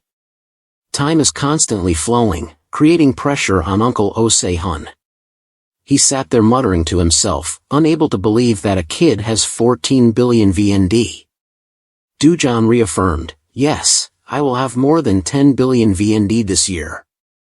Oh Se-hun heard the little boy's words but didn't know how to respond. Dujun handed him a book and asked him to take a look. Oh Se-hun asked curiously, "What is this book?" The boy replied, "This is my own investment plan." This made Oh Se-hun even more confused. He flipped through every page of the book, his eyes glued to the pages, startled and scared. He kept flipping through 1, 2, 3, for years of pages, sweating profusely. Every number and word that Dujun wrote made Oh Se-hun feel like he was being exposed and he couldn't say anything. Dujun replied, "You are quite smart, uncle.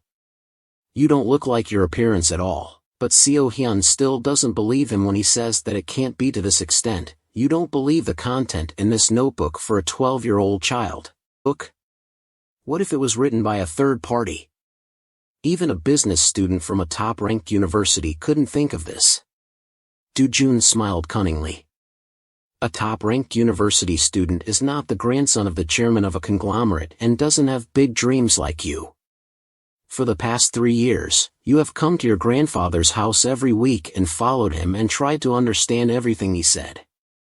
This plan is also influenced by Chairman Gene. If the kid imitates what Chairman Gene said, then, thinking that, he asked Do-jun, "Are you influenced by Chairman Gene?" Hearing Seo-hyun ask that, Do-jun knew that he had guessed right. Even if he was a genius, he couldn't have come up with this plan by himself. At times like this, he just needed to use his grandfather as an excuse. Do-jun smiled mysteriously because he had achieved his goal. He pretended to say, "I always stay with my grandfather, so he tells me a lot of important things." Seo-hyun was stunned when he heard that. He left and went to the yard and met Do-jun's father. His father asked Seo-hyun what was wrong. He looked serious. Seo-hyun asked back, "Why didn't you tell me about the 14 billion?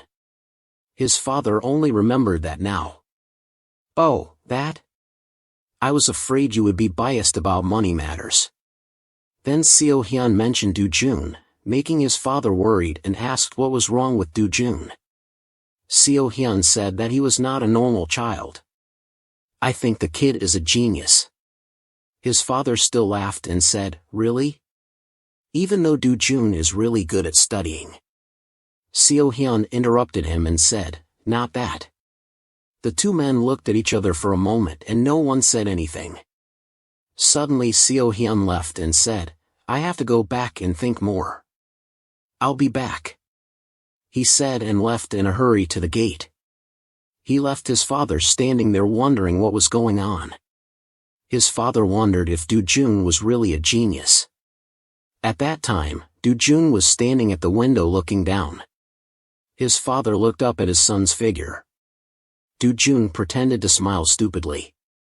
His father wondered to himself what kind of genius his son was. One night at Do-jun's house, Seo-hyun asked the kid, "So you mean because you were the first one to know the information that your grandfather had, you want me to follow your plan, right?" Do-jun nodded. The two of them were silent for a while to think. Seo-hyun continued, "It makes sense. If it's an investment plan from Chairman Sun-yen of the conglomerate, it must be more valuable than other plans," he said and stood up immediately. He held some papers in his hand and said, "That's it. I don't need these investment guides anymore." Do-jun thought to himself that if he wanted this uncle to follow his plan, he just needed to use his grandfather as an excuse. Seo-hyun said further, "By the end of the year, we can set up an investment company where you will own 100% of the shares. The capital will go to the US until you want to withdraw it, and of course you have to use your own money to pay for the operating costs of the company." Do-jun smiled and replied, "Just do as I say, uncle. I still have some things I want to ask you for." Seo-hyun started to feel a bit scared of this kid again. What would surprise him this time? Do-jun just smiled kindly at his uncle. After finishing his work, Seo-hyun hurriedly left. As soon as he stepped down the stairs, he sighed. His father saw that and asked why he sighed. Did Do-jun cause any trouble?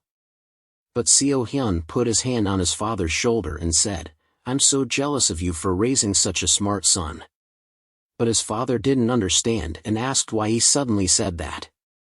Seo-hyun collapsed on the sofa and told him that he had said earlier that Do-jun would use the money to invest, but only invest 10 billion. His father asked, 10 billion? Not 14 billion? What about the remaining 4 billion? Then Seo-hyun sighed and said to his father, "You once said you wanted to set up a film production company, right? You will be the top candidate for the CEO position of that company." His father was very surprised when he heard Seo-hyun say that. But Seo-hyun just smiled lightly. The average production cost of Korean films is only about 150 million won. With 4 billion, you can produce at least 10 films. His father started to get dizzy when he heard that. Seo Hyun told him that Do Jun had calculated that if he got someone else to invest, the money would increase and he would be able to make more films. He also praised the kid for being thoughtful. He knew that you would refuse if he just gave you money. So he set up a film company for you. Even if you don't want to go, you have to take over this company. His father listened and bowed his head to the ground. Then the two men sat there in silence. At Chairman Jin's mansion, the chairman asked his secretary about someone's information.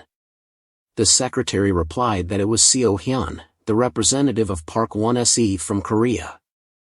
The chairman looked at the resume and asked his secretary if this name was. The secretary answered yes, they had studied together in England when they were in high school. Then the secretary said, Do Jun is too good, isn't he? Instead of just depositing money in the bank to earn interest, he thought of giving it to an investment company. The chairman heard that and put the resume back on the table and ordered. Hachi, you meet this guy and see. Maybe he's just a fly trying to get Do Jun's money. The secretary obeyed the chairman's order. Then he went out to do his task. The chairman started to rack his brains about Do Jun. He thought he just kept his money in the bank, but he invested it. The chairman was pleased with Do Jun's ambition and was not satisfied with bank interest, just like himself. And then in August 1889, about 2 million people in 3 Soviet countries protested to demand democratization and independence.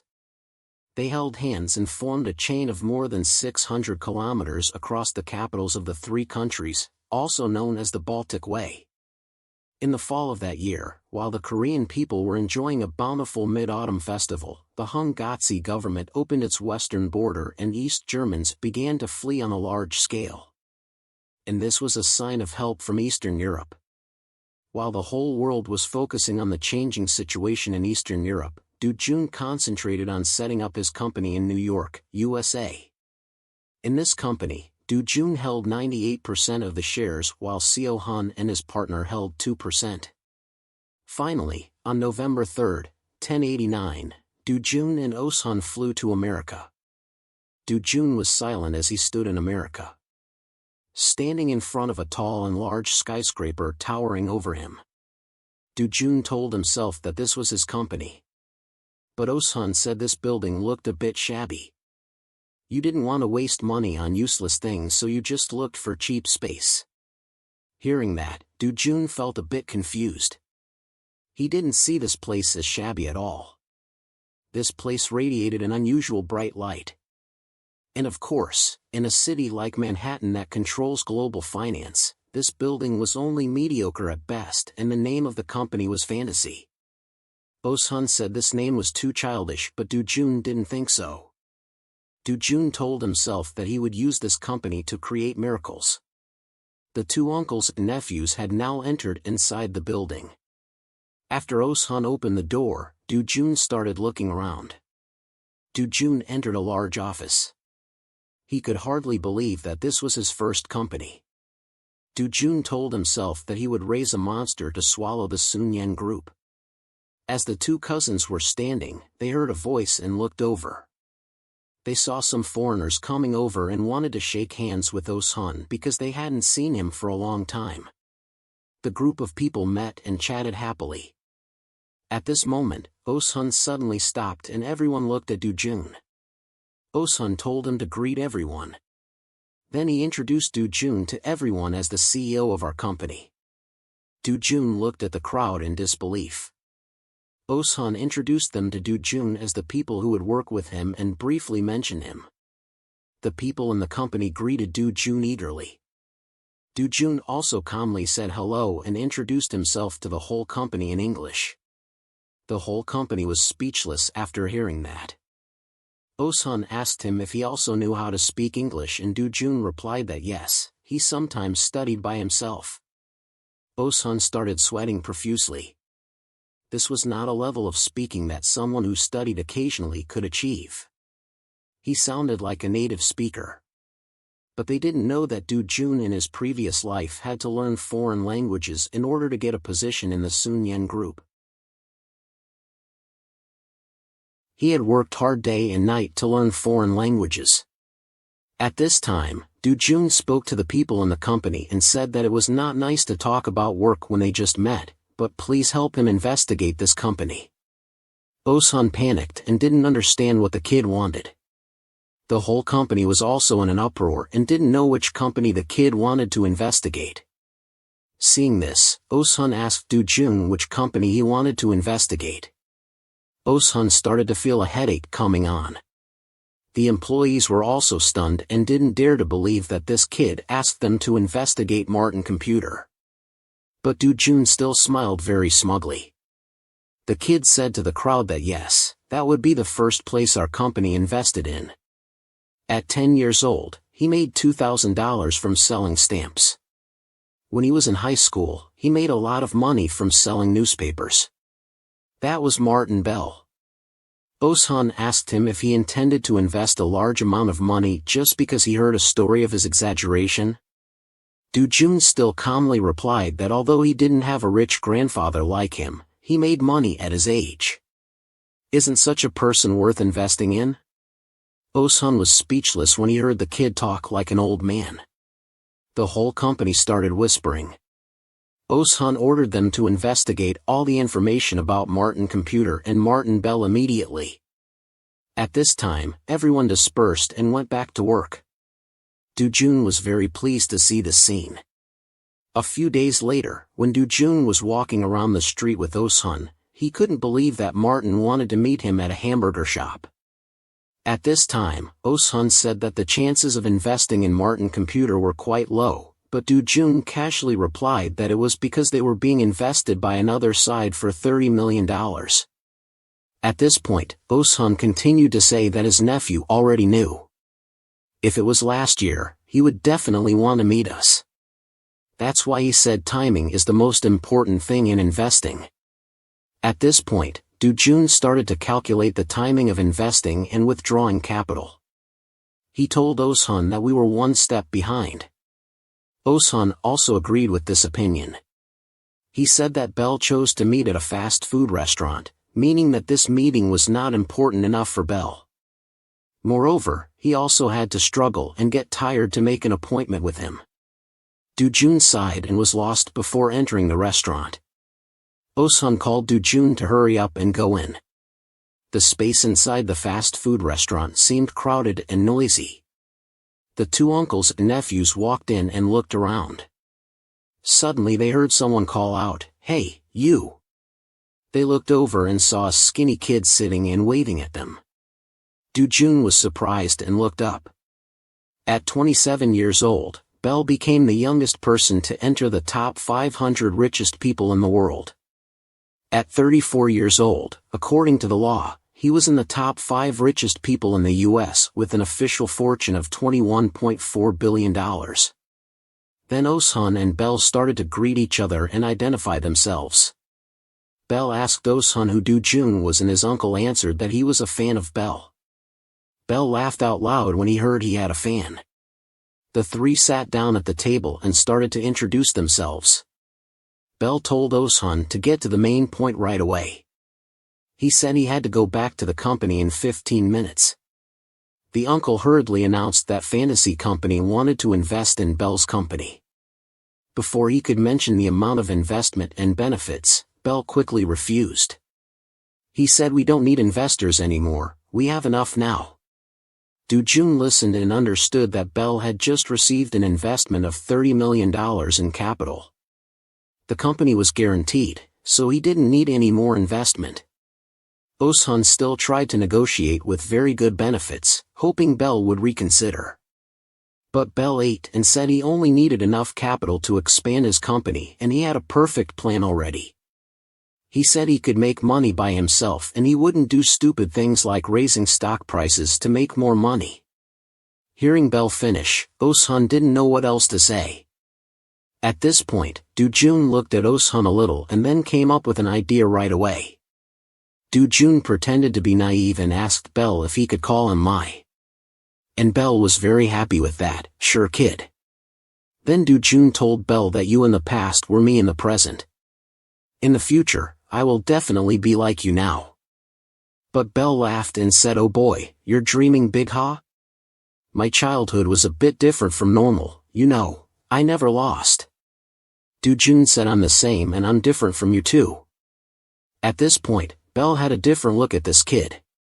Do-jun continued, "When you were 12 years old, you made $2,000 by selling stamps, but now when I'm 12 years old, I have $150 million by selling land." Mr. Bell heard that and was shocked too. He couldn't believe a 12-year-old kid could make $15 million. Do-jun continued, "I don't know what you used those $2,000 for. But I have already planned how to use $15 million. I will use this money to become a major shareholder of Martin Computer."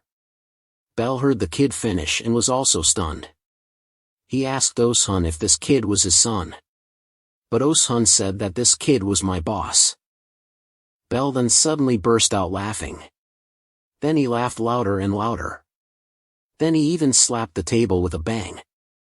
Bell said Do-jun that he would ask him 2 questions. The first one was, "Where did you hear about me making money by selling stamps?" Suddenly being asked that, Do-jun was also very surprised. But he confidently answered Bell that anyway it's an investment of $15 million, do you think I didn't investigate anything before rushing to decide?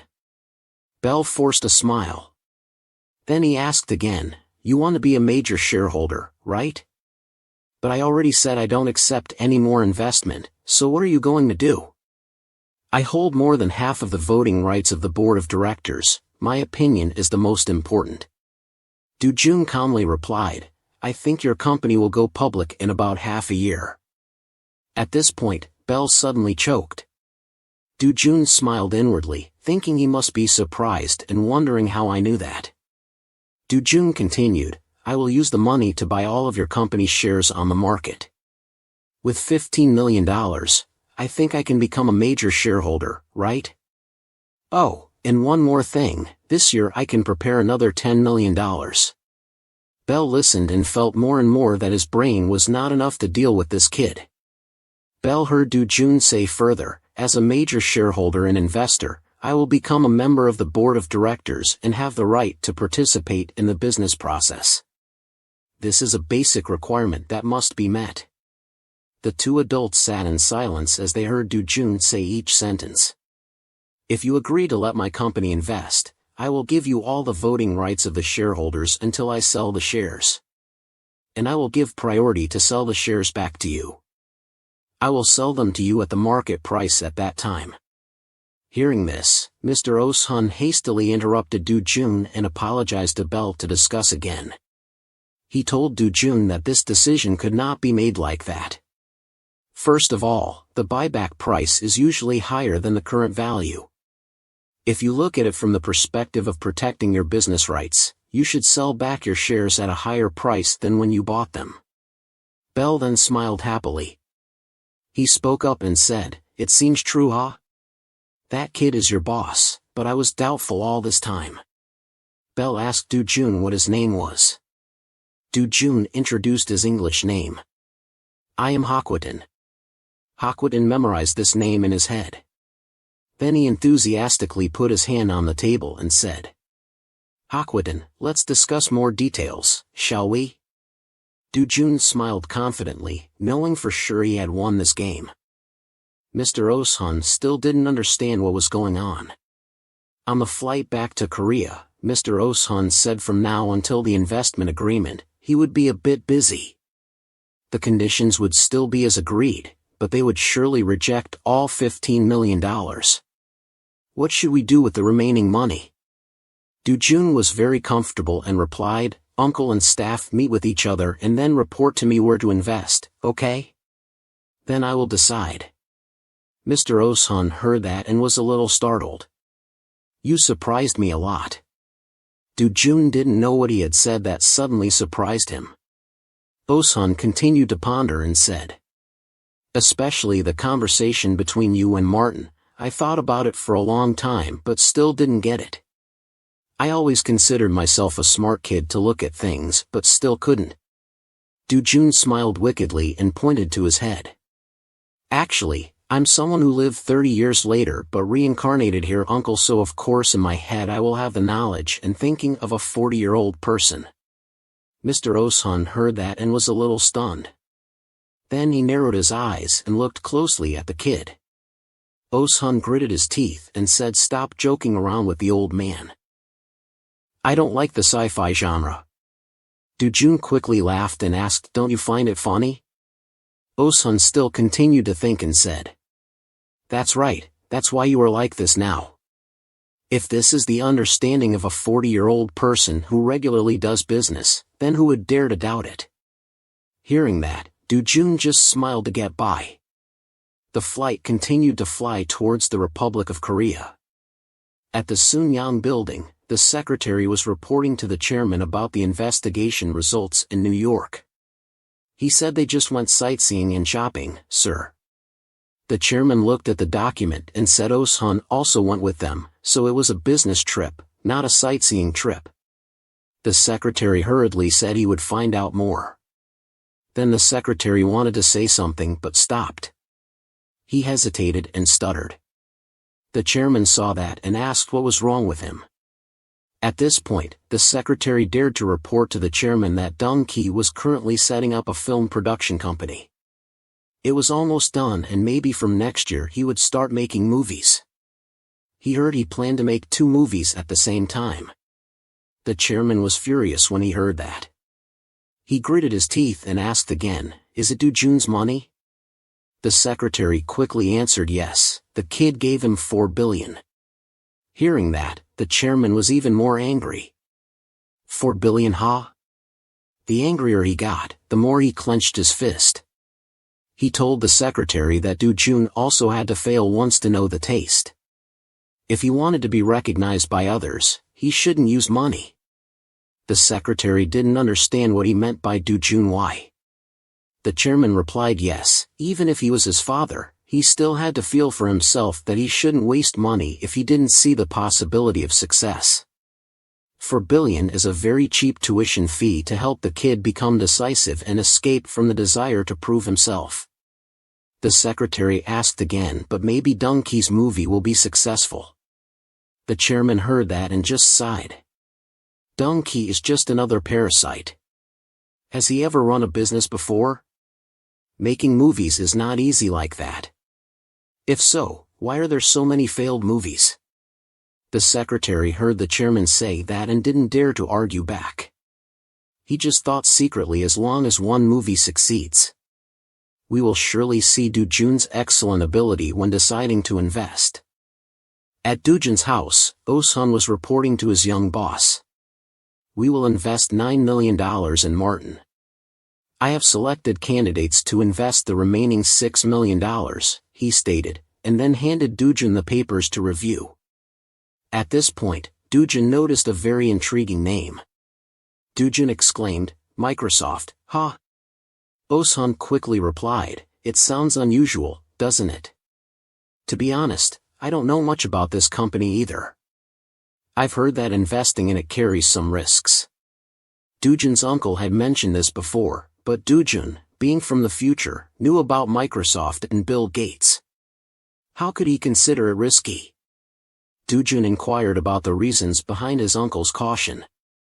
Osun explained, "This company has consistently released multiple operating systems for computers, but the market hasn't responded well. According to the information I have, they plan to release version 3 next year, but their past failures make it difficult to see any promising prospects. Moreover, ESM has also developed its own operating system and separated itself from Microsoft." Hearing his uncle's words, Do-jun contemplated whether Microsoft would release version 3.0 or 3.12 next year, but he concluded that it probably didn't matter much, it was only a difference of 1 or 2 years. Then he turned to ask Osun's opinion. "What do you think, uncle?"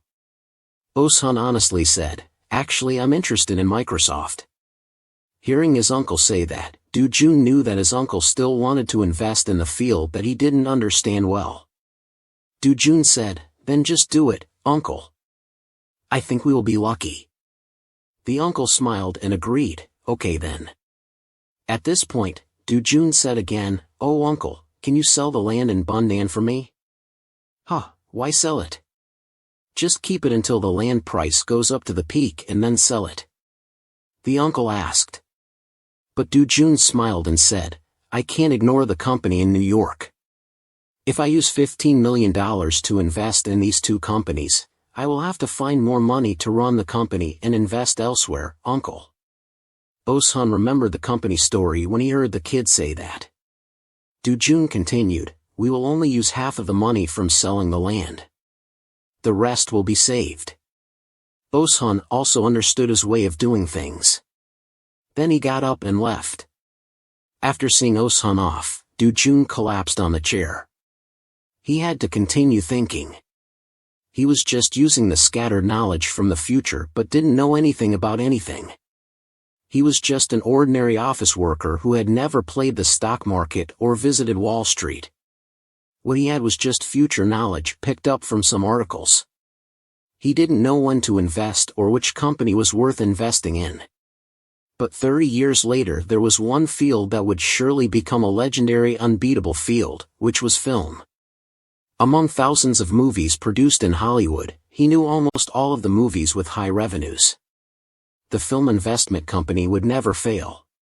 Du-jun smiled wickedly because he knew that film would help him become the King Midas in Hollywood. A few days later, Oh-sun brought documents to Du-jun's house.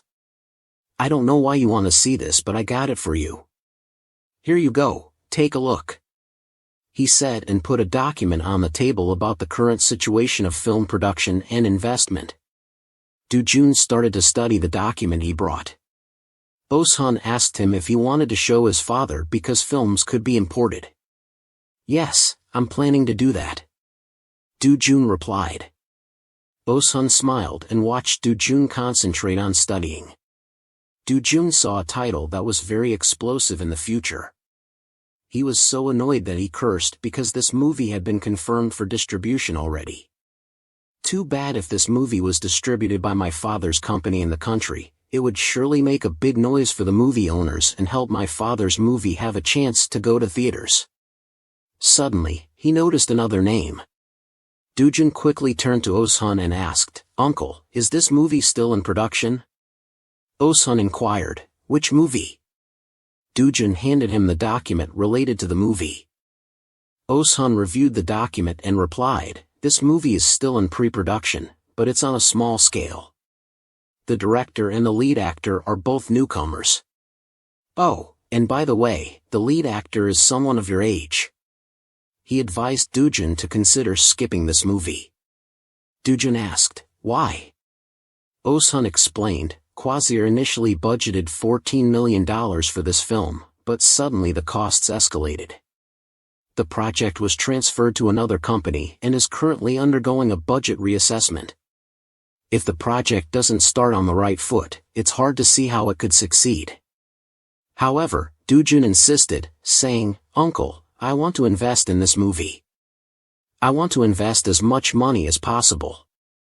This time, Oh-sun was very annoyed. Du-jun had invested in stocks and movies in completely different ways. Stocks were very risky, and losses were immediately visible. However, with movies, if they didn't break even, you could lose everything at once. There was no opportunity to withdraw your money. Oh-sun stated that he opposed this move. It was not an investment, but a gamble. Du-jun quickly pleaded with him, even though he was the one with the money. He requested just this one time. He promised not to bring up investing again after this. Wasn't that acceptable? Oh-sun was genuinely frustrated with Du-jun, which made him jump.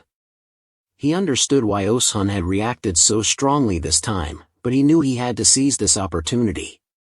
Fantasy Monster Company could not afford to miss this valuable chance to make a name for itself with a Hollywood movie investment.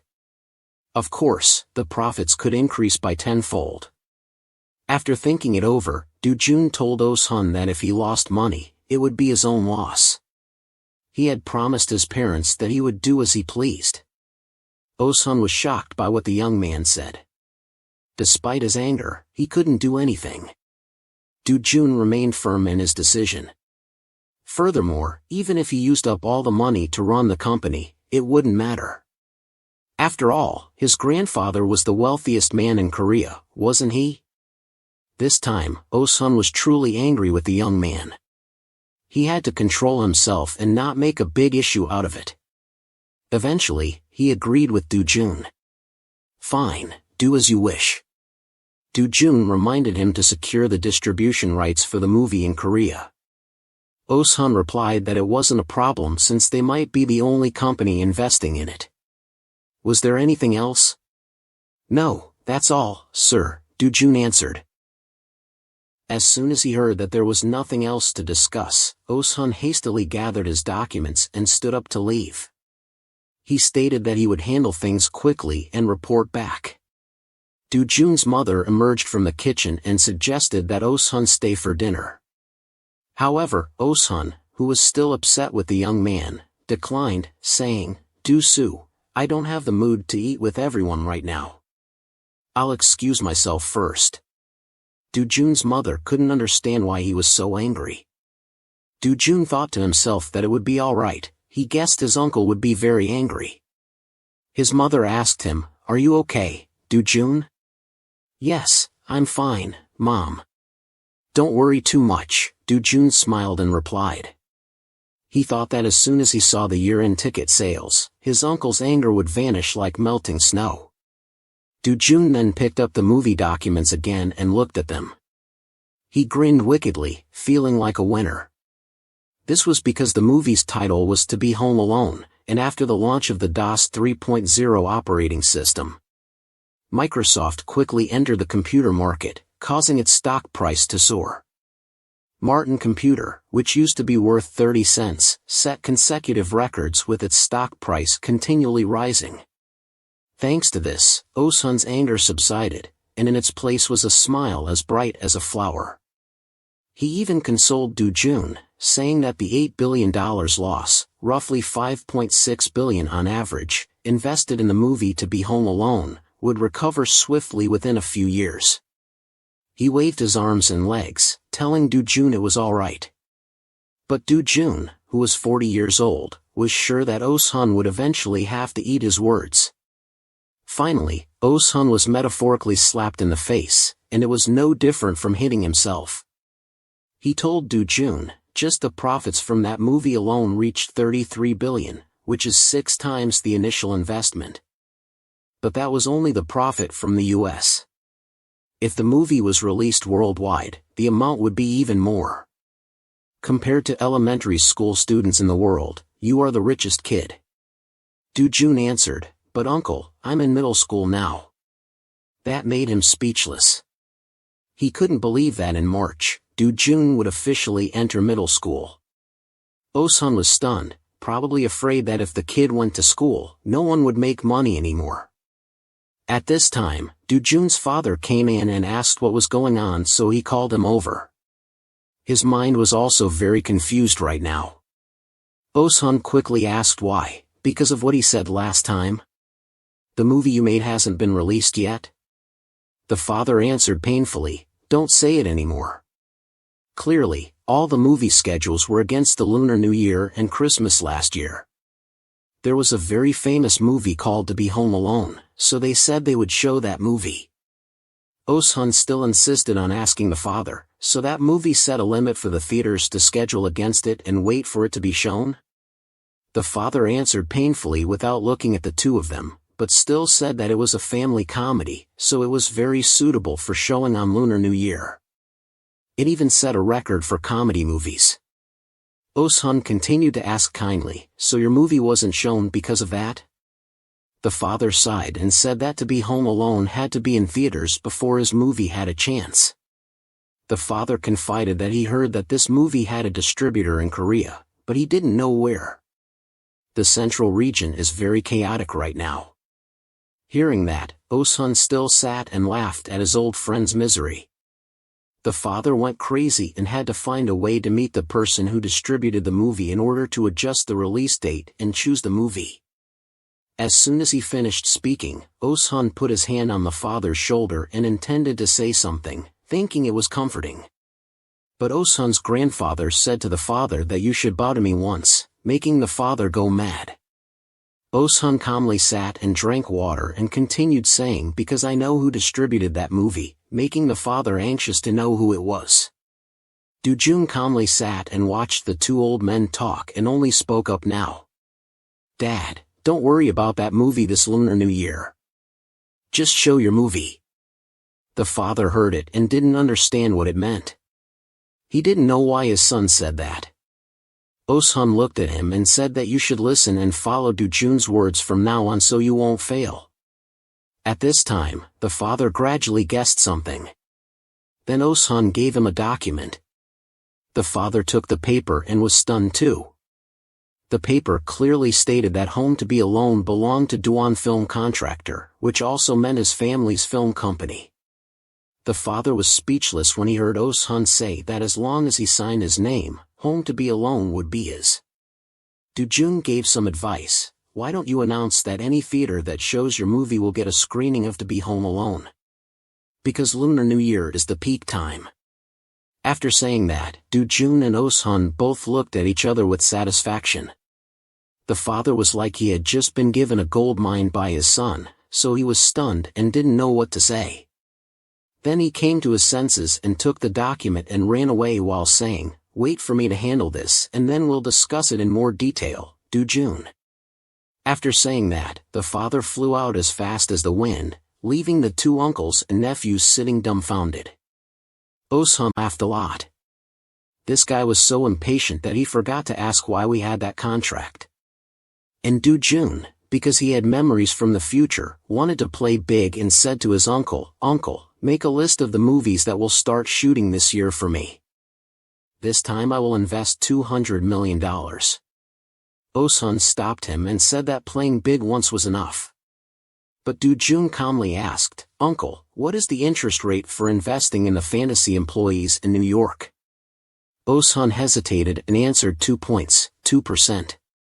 Do-jun's head started to calculate quickly and then said that in 1 year I would earn more than 6 times, 600%. This is the lowest interest rate among the investments I decided to make. Oh-sun was itching because he lost to the kid. And Do-jun still smiled calmly at his uncle. This time the uncle couldn't argue anymore and just said he understood and would make a list and report to him later. After finishing his work, Oh-sun also got up and left. Do-jun was tired and leaned back on his warm bed. He lay down to rest but his head was still calculating. He was in middle school now and had to focus on studying. He had to maintain the highest rank so as not to disappoint Chairman Jean. And maybe in the next 3 years, Do-jun would be more free because he only had to choose successful movies. As soon as he thought about that, there was a knock on the door of his room. His mother poked her head in and asked if he had finished talking with his uncle. Do-jun sat up and politely answered yes to his mother. Hearing that, his mother invited him out for dinner with her. Do-jun also happily agreed with his mother. The next day, Do-jun was sitting at home when he heard footsteps running up the stairs. It turned out to be his father who looked like he was in a hurry to go somewhere. When Do-jun greeted him and asked where he was going, his father said that today was the movie premiere day. Then he hurriedly walked away while saying that he would go to the theater to see how things were going and come back right away. Seeing his father so rushed made Do-jun feel very funny. Then the middle school genius arranged to sit and read the Korean economic newspaper. He flipped through the pages to see if there was any news about any new beauty queens to invest in or not. Do-jun suddenly saw shocking news that shook the earth. The little guy had to put the newspaper on the table and read each word carefully. All the newspapers were attacking H-in Car Company. Do-jun fell into a trance because he didn't know what this was about. It seemed like there was no such thing in his previous life in 91.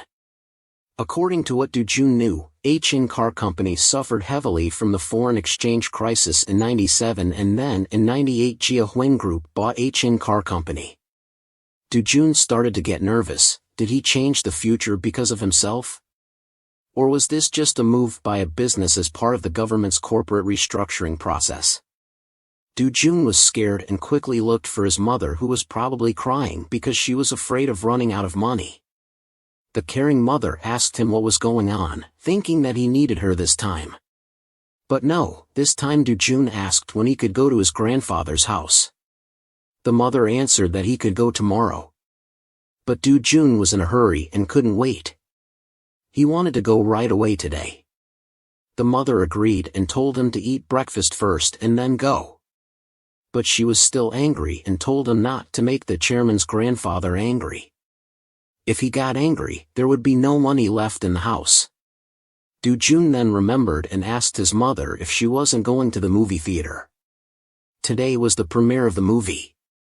But the kind mother confidently said, "What if there were no audience?" She was too nervous to go. Du-jun understood that he couldn't tell his mother to go and meet him confidently because she didn't know any information about his father's movie. It had been a long time, so maybe she had forgotten. Or maybe she would think that there was no movie from the beginning. Du-jun just gave him a chance. The rest of their lives would depend on their own decisions. He thought that standing from afar and watching without interfering with other people's affairs was also a kind of fun. At this time, at the chairman's mansion, the maid said that he was receiving guests in the library. So Du-jun had to sit in the living room and wait for him. Du-jun noticed that there were 2 pairs of shoes outside, but he didn't know who they belonged to. He wondered if the shoes were smelly or not, so he kept looking at them. Then Du-jun walked to the sofa while thinking about the article that was published right before the holiday. And the meeting started early in the morning. These facts made Du-jun unable to figure out any clues.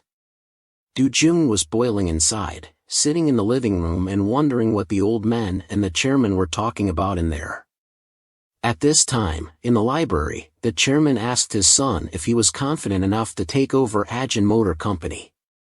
The uncle heard his father ask him and gathered all his strength and saluted like a flag-raising ceremony. He said yes, as the chairman said, this was the best thing to achieve second place on this day.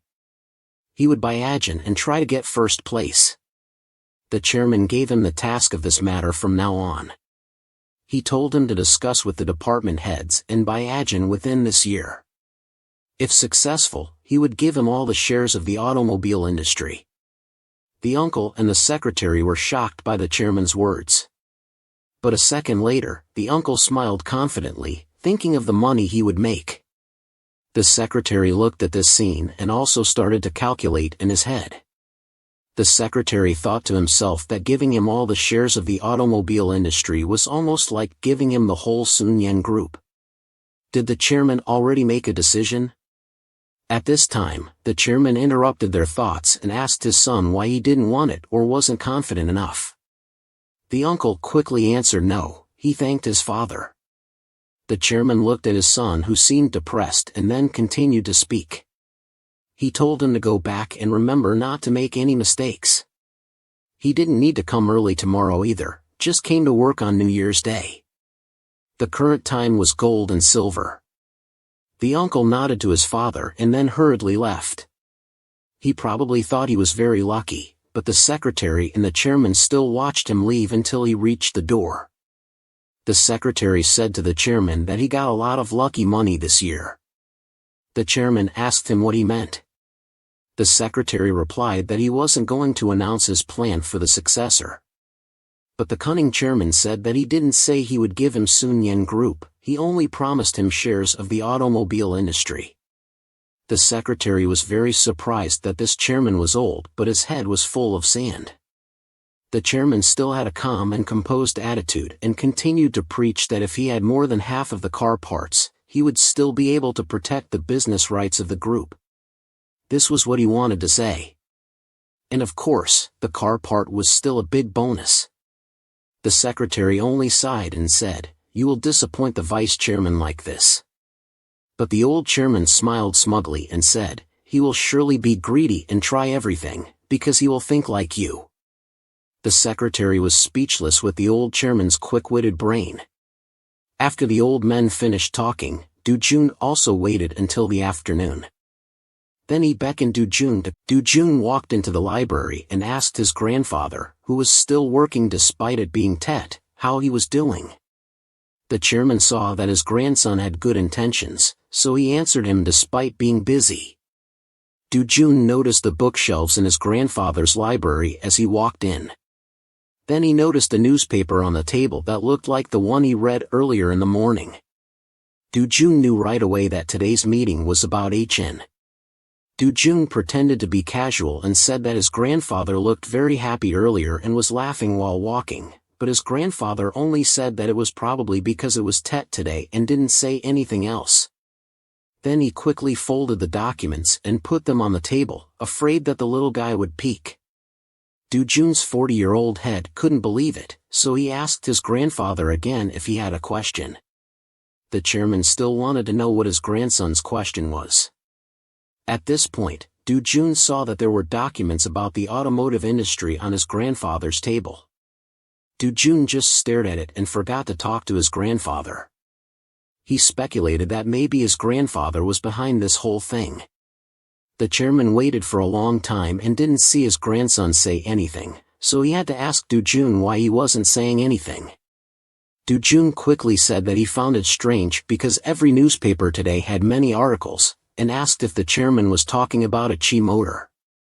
The chairman asked why his grandson found it strange. Du-jun answered naively that it was always like this, but every time a newspaper article about Sunyen Corporation was published, he would get angry and ask who wrote the article and find out who did it.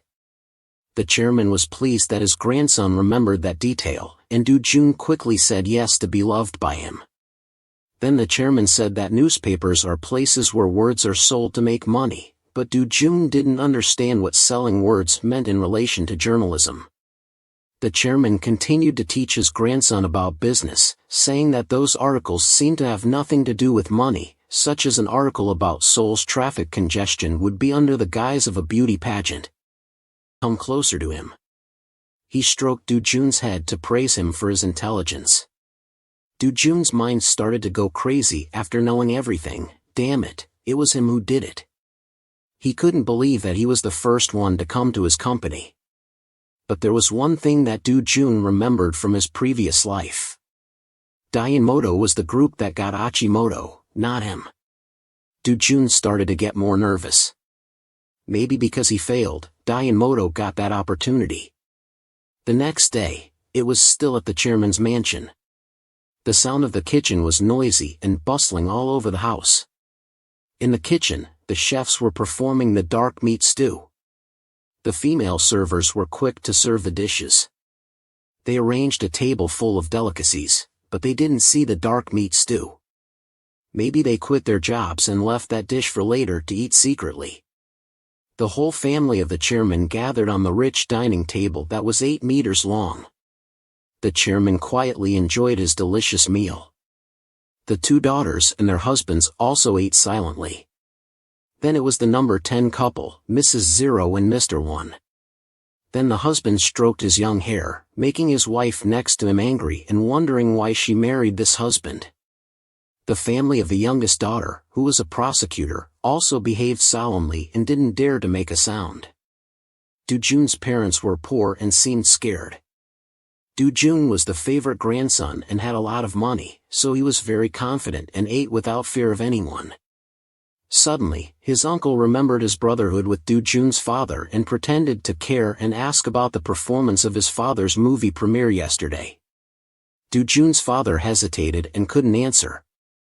The chairman heard about his useless son and just frowned and couldn't say anything. Suddenly, Du-jun's father confidently said that it was quite good and that the theater had half of it. His brother heard that. First movie is already successful. His father modestly smiled and said that today was only the first day and he had to wait until it decreased. Du-jun was happy to hear his father dared to speak up and ate while smiling. At this time, his fat aunt called Du-jun's mother a sister-in-law. Then she gave her a bowl and ordered her to go to the kitchen and get more soup for her. The kind mother only endured and said yes and obeyed. Du-jun was very annoyed by this scene. This old woman still ordered his mother around. His father also got angry when he saw this but didn't know what else to say more. At this time, the chairman suddenly spoke up and said, "Second daughter, give me a bowl of soup." The mother was startled and had to turn around and look. Then Do-jun and his father also didn't understand why the chairman did that. The second daughter, who was fat, thought she heard wrong. The chairman started to get annoyed and gave him the bowl and scolded him for being lazy. "Give me some soup."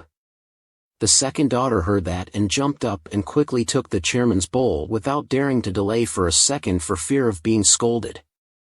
The other two daughters of the chairman on the table sighed with relief as if they had escaped a disaster. Do-jun's parents didn't understand what had just happened and just sat still in one place looking at the chairman. The chairman still calmly ate because he was the richest in this house. Do-jun thought that his grandfather had recognized his parents in front of the whole family. From now on, other families would not be able to bother his parents anymore. Do-jun smiled wickedly. He knew he should be grateful and cry, but he was busy thinking of ways to betray him. After the meal, Do-jun sneaked up to his grandfather's study room. He peeked and opened the door and walked in. After he got into the room, Do-jun started looking for a way to see the report from yesterday that his grandfather left on the table. He searched while calculating that if he wanted to ruin his grandfather's plan, he needed to know about it clearly. Finally, Do-jun found the plan on the table. He quickly flipped through those documents to see later. Do-jun forgot to hide and just sat on the floor reading those documents. He found out that something seemed wrong. Do-jun turned those documents upside down. Do-jun discovered that this was not a report on the takeover strategy of Ajinomoto. This was a report on the necessity of restructuring the car industry and the government's support policy and plan. The document said that Daewon Motor's takeover of Ajin would raise concerns about monopoly in the market, so Sunyan Motor was the most suitable group to buy Ajin. Reading this, Do-jun clenched his fists tighter with anger. So he made up the policy he wanted and then proposed it to the government, and the government would act accordingly. In other words, Sunyan Group and the government had a very close relationship. Do-jun bit his finger in anger. He thought he couldn't take advantage of this situation. What should he do now? But if he gave up, Ajinomoto would be taken by Sunyan Group and his plan would also collapse. At this time, Do-jun didn't notice that there was a pair of feet getting closer and closer. The chairman asked, "What are you doing there?" Do-jun's eyes froze at that moment. His face was stiff because he was caught red-handed. But Do-jun still slowly looked up at him with a ray of hope. But unfortunately, in front of him now was his rich and cruel grandfather. The chairman's face was very angry and red like a mask. He looked down at Do-jun as if he was kneeling and begging for his mistake. From the low angle of his throat, Do-jun looked up at his grandfather's face. He only saw his face red like a tomato and only lacked water to slap Do-jun. Do-jun thought to himself that he was screwed. He was stupid and didn't notice that someone came in. The chairman still stood there waiting for an explanation. Do-jun looked at him more scared because he knew that if he said one wrong word, he would lose all the trust of Chairman Jean that he had built for so long. In this situation, for someone like Chairman Jean, he would want to hear a true word rather than a lie to cover up everything. Do-jun thought so and then told the truth that he was too curious. The chairman frowned and asked, "Curious? What do you mean?" Do-jun still kept his innocent face and said that he had read a lot of news about Ajinomoto in the newspaper lately. The last time he came to his house, he accidentally saw this report and wondered if it had anything to do with those articles, so he apologized for being rude. The chairman heard Do-jun say that and still kept his angry face and didn't answer. Do-jun calculated in his heart what he would react. But he thought that Chairman Jean would like him to do this. Although young, he still read the newspaper every day and cared about the economic situation. Along with that, he had a desire to answer his own questions, so he came here to find related documents. Sure enough, after a while, the chairman smiled at Do-jun. He asked if you had found the answer yet. Du-jun was happy as if he had won a lottery, but he still pretended to be innocent and said that he had just glanced at it and was not sure. The chairman stood sternly and said that it was a pity that you could not answer his question. He said that the spirit of learning was good, but from now on, if he was not there, you should not enter this room without permission. Do you remember that? Du-jun was relieved to be forgiven and quickly put the documents back on the table and apologized. Then he put the documents back on the table and turned to leave. The urgent situation was resolved, but the real problem was later. He thought that the report would have a plan to acquire Ajinomoto. He walked and thought that he had to find another way to reverse the situation, but he did not know what to do. Suddenly, Du-jun stopped when he was about to reach the door. He turned his head and looked at his grandfather with respect. The chairman still smiled kindly as if he was not evil at all. Du-jun bowed and had a new idea in his head. He knew that the person he needed to stop was the government, not him. He had to make the government ignore the car report that Sun Yen Group proposed. He started to search his memory from his previous life to see what was going to happen at this time. The next day, in the chairman's meeting room, he was sitting on a chair listening to the secretary's report on the situation. According to my investigation, everything is true. Chairman Dong Suzasu of Hanbu Group bought land from politicians and also bribed them. The secretary continued to say that it seemed that we should limit contact with the Blue House for now. I think this matter will be hard to calm down soon. We also have to stop buying shares of Ajinomoto. The chairman listened and tapped his fingers on his face, making the secretary sweat with each tap of his hand. The chairman shouted after hearing the report that there were a bunch of disasters. He had said not to invest in land under this government. He ordered the secretary to withdraw from this deal and the secretary only said yes sir. On his desk, there was still a file about buying the car industry with the government's support. He looked at this file and felt disgusted. So he angrily threw it into the trash right away. At this time, at Du-jun's house, he was drinking his milk comfortably. Du-jun praised himself for being lucky that he remembered. It would take some time for the whole country to be shaken by the information that he sent to the media outlets, but finally there would be some results. He thought deeply while drinking his milk. He knew that with this level of scandal, the government would not have time to care about his proposal anymore.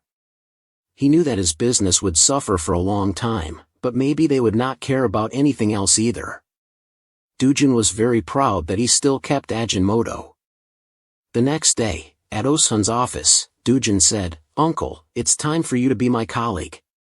His grandfather did not understand what this kid was talking about. Du-jun continued with his rich attitude, "Uncle, don't work at Power Cost anymore. Focus all your attention on fantasy monsters. After all, you are a shareholder who owns 2% of my company. You also make a lot of money, so I'm sure you can afford a huge salary." Oh-sun smiled and asked the kid, "What if I don't want to?" Du-jun was annoyed, "Why? Why don't you want to?" Oh-sun answered, "You currently hold 98% of the shares and make all the investment decisions. You are successful every time. What can I do then? Am I right?" Oh-sun looked up at Du-jun. Du-jun calculated that this was not good. He had to offer some bait to keep him. He immediately tempted the old man by saying that he would build a branch in Korea. He was thinking of using some of the capital to run the company in Korea. And uncle also had a black fund, right? Du-jun was trying to hold on to Oh-sun. Du-jun knew that during his grandfather's investigation of Oh-sun, he had realized that he was talented. But not long ago, he had trusted him with Wendy. Oh-sun was silent and wondered if Chairman Jean had told Du-jun everything. Or maybe Du-jun had asked the chairman for some high-level information. Du-jun continued to lure him, "I will only invest money in Martin Computers. The rest of the money in the black fund will be managed by you, okay?" Oh-sun was shocked and said, "What? You intend to withdraw your investment from Martin Computer?" Dujin said seriously, yes, I plan to withdraw it next year. Hearing this, Osun could not calm down anymore. He stood up and shouted at Dujin's face, are you crazy? Martin is the gold mine that brings us the highest profit. Why do you want to withdraw? Their stock price has never fallen since they went public. And you want to sell that diamond share? Dujin was still calm as if nothing happened. He said, we will discuss this later. What do you think about what I just said? Oh, don't misunderstand me.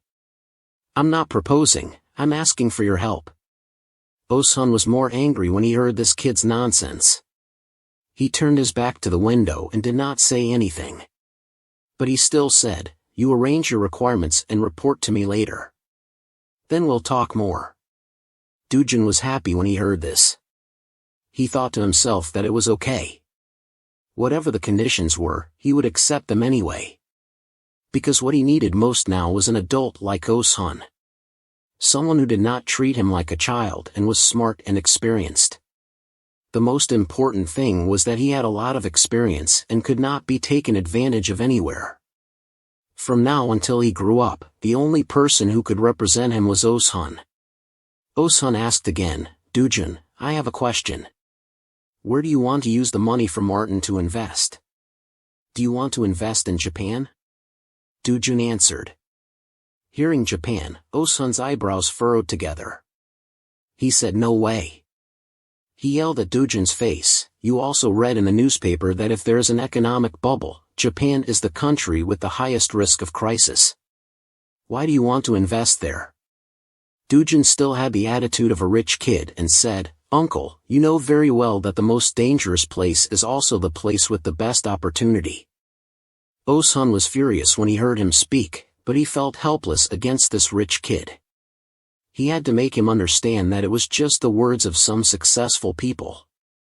Out of 100 people, only one could seize the opportunity in danger, and the rest would suffer heavy losses. Dujin confidently asked him, don't you think I will be one of those 100 people? The kid was so confident that Osun could only stare blankly and didn't know what to say. Seeing Dujin still sitting and smiling confidently like a pervert, Osun had to exclaim, don't smile anymore, it's creepy. It was a beautiful day at the Sunyan Corporation, but it was not as beautiful inside the house. The uncle asked his son how the meeting between him and the grandfather went. The son said, he told me to stay in Europe until I'm 30 years old. The uncle was angry and said, what else? Did you get angry with him? The son said, of course not. Do you think I'm still a stupid kid? I just smiled and promised to do my best. The uncle praised him with a sentence, very good. He looked at his 3 children and told them to remember his words. The grandfather would monitor their every move. If they made any noise, not only them but also others would be affected. The second and third children sat and listened like deaf ears. They were annoyed by the old man's preaching. The uncle said to his daughter Haikyang, you will graduate from college next month. I will find a decent guy for you to get married quickly and then go study abroad. Before he finished his sentence, the daughter interrupted him and said, Dad, who gets married right after graduation these days? Wait a few more years. The uncle shouted at her and said, listen to me carefully. The daughter was scolded and had to stop her rude behavior. She sat quietly and feared her father because she was afraid he wouldn't give her money. The uncle pointed at his 3 children and said, you only have academic titles with the grandfather. Only then can you focus on doing what you want. If the grandfather ignores you, your current living standard will drop by more than half. Hearing their father say that, the eldest son and the daughter dared not say anything because he was right. The youngest son felt tense and had to ask, why do you suddenly say that? The uncle looked at his 3 children and said angrily, don't you know that since last year, the grandfather has changed? He is very fond of Uncle Ut and Dujin's family now. The eldest son said, it's true that Dujin is favored by him lately, but he doesn't consider Uncle Ut as his biological son. He is not the kind of person who cares about Uncle Lute's whole family just because of Dujun. The other two children didn't know whose side to take, but they always sat and looked sullen. The uncle sighed and said, "Listen to me. Even if you are busy, you have no time to watch Uncle Lute's movie. Think about my age. I don't have much time left. From now on until then, you should visit your grandfather more often and ask him to let you into the corporation. Then you can live however you want. Do you understand?" The children heard about living happily and quickly agreed. After saying that, the uncle angrily drove them all out. The children were relieved to get out of there and ran away before he could scold them again. After they left, the uncle started to have a headache. He blamed himself for not being able to buy HN Motor last year. Since then, everything big and small in the corporation was done without his knowledge. The problems that he solved at the subsidiary were finally approved by his father. There were rumors in the corporation about changing the succession order. Some branch directors even dared to ignore him and report directly to his father. It was clear that his father was changing. He was angry and slammed his hand on the table, thinking that he had a vague guess. He remembered Dujun and realized that his father was not wary of that kid. Just because of a grandson, he made the whole family chaotic. His father thought that if his children couldn't handle the work and didn't have the ability to become the owner of the corporation, it would be best to abandon them. The uncle thought angrily. At this time, Fantasy Monster Company in New York had injected 10% of its capital to establish a branch in South Korea, and Oshun was the legal representative director of both branches in the US and South Korea. Now Dujun, the major shareholder of the company, had established a good relationship with Oshun, the business expert. His attitude towards him was still the same, but he no longer strongly opposed his opinions. Dujun was secretly happy. Oshun listened to Dujun more. When they argued, Dujun realized that when he had different opinions, he would make reasonable proposals based on the available information. Today was another exhausting day for the two cousins. Oshun encountered another headache. Mr. Tranton advised Dujun, "Think again. Do you want to sell all your shares of Martin Computer, not just a part?" But Dujun calmly replied, "A 100-fold increase in profit is enough, isn't it? There is no reason to be greedy anymore." Oshun advised him not to do it, but he had to accept it. When he was about to leave, he saw something on the bed. It seemed like a document of Dujun's. He looked at it and said to Dujun, "Have you researched about the company that is worth investing in? It's not easy. Its revenue last year was 100 billion won, almost equal to ours." Dujun said, "That's already a big company, what else?" But Oshun said, "This company has a strong connection with the IT industry. The more IT develops, the stronger the company will be. In the future, it will surely be stronger." Dujun looked closely at the document. He saw that it was information about Paul Quabank. Dujun smiled cunningly and thought that he had already chosen a company to invest in. But he wanted to show respect for his colleague, so he asked him to make a list. It seemed that Oshun also wanted to choose that company. He asked him what he meant by not easy. Oshun said, "I think they are already developing well and don't need investors." After saying that, he suddenly remembered something. Oh right, the founder of this company was a third-generation Korean Japanese in Japan. Dujun knew this person. He was Choi Dong-chun, a third-generation Korean Japanese in Japan who wrote A Legend of Success.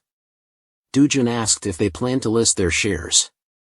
But Oshun said he hadn't heard them say anything about it. Hearing him say that, Dujun was happy and said that they still had a chance. Dujun remembered that he only read a few news articles on the internet and didn't have a detailed view of him. But he still remembered that after listing their shares, their price increased by more than 100 times. Dujun quickly told him that they had said this before, everything in the world has its price, but each person will think of a different price. Oshun listened attentively to see what this kid wanted to say. Dujun continued, as long as they met the conditions, they should sell immediately. At this time, Oh-sun asked, "How much do you intend to pay them?"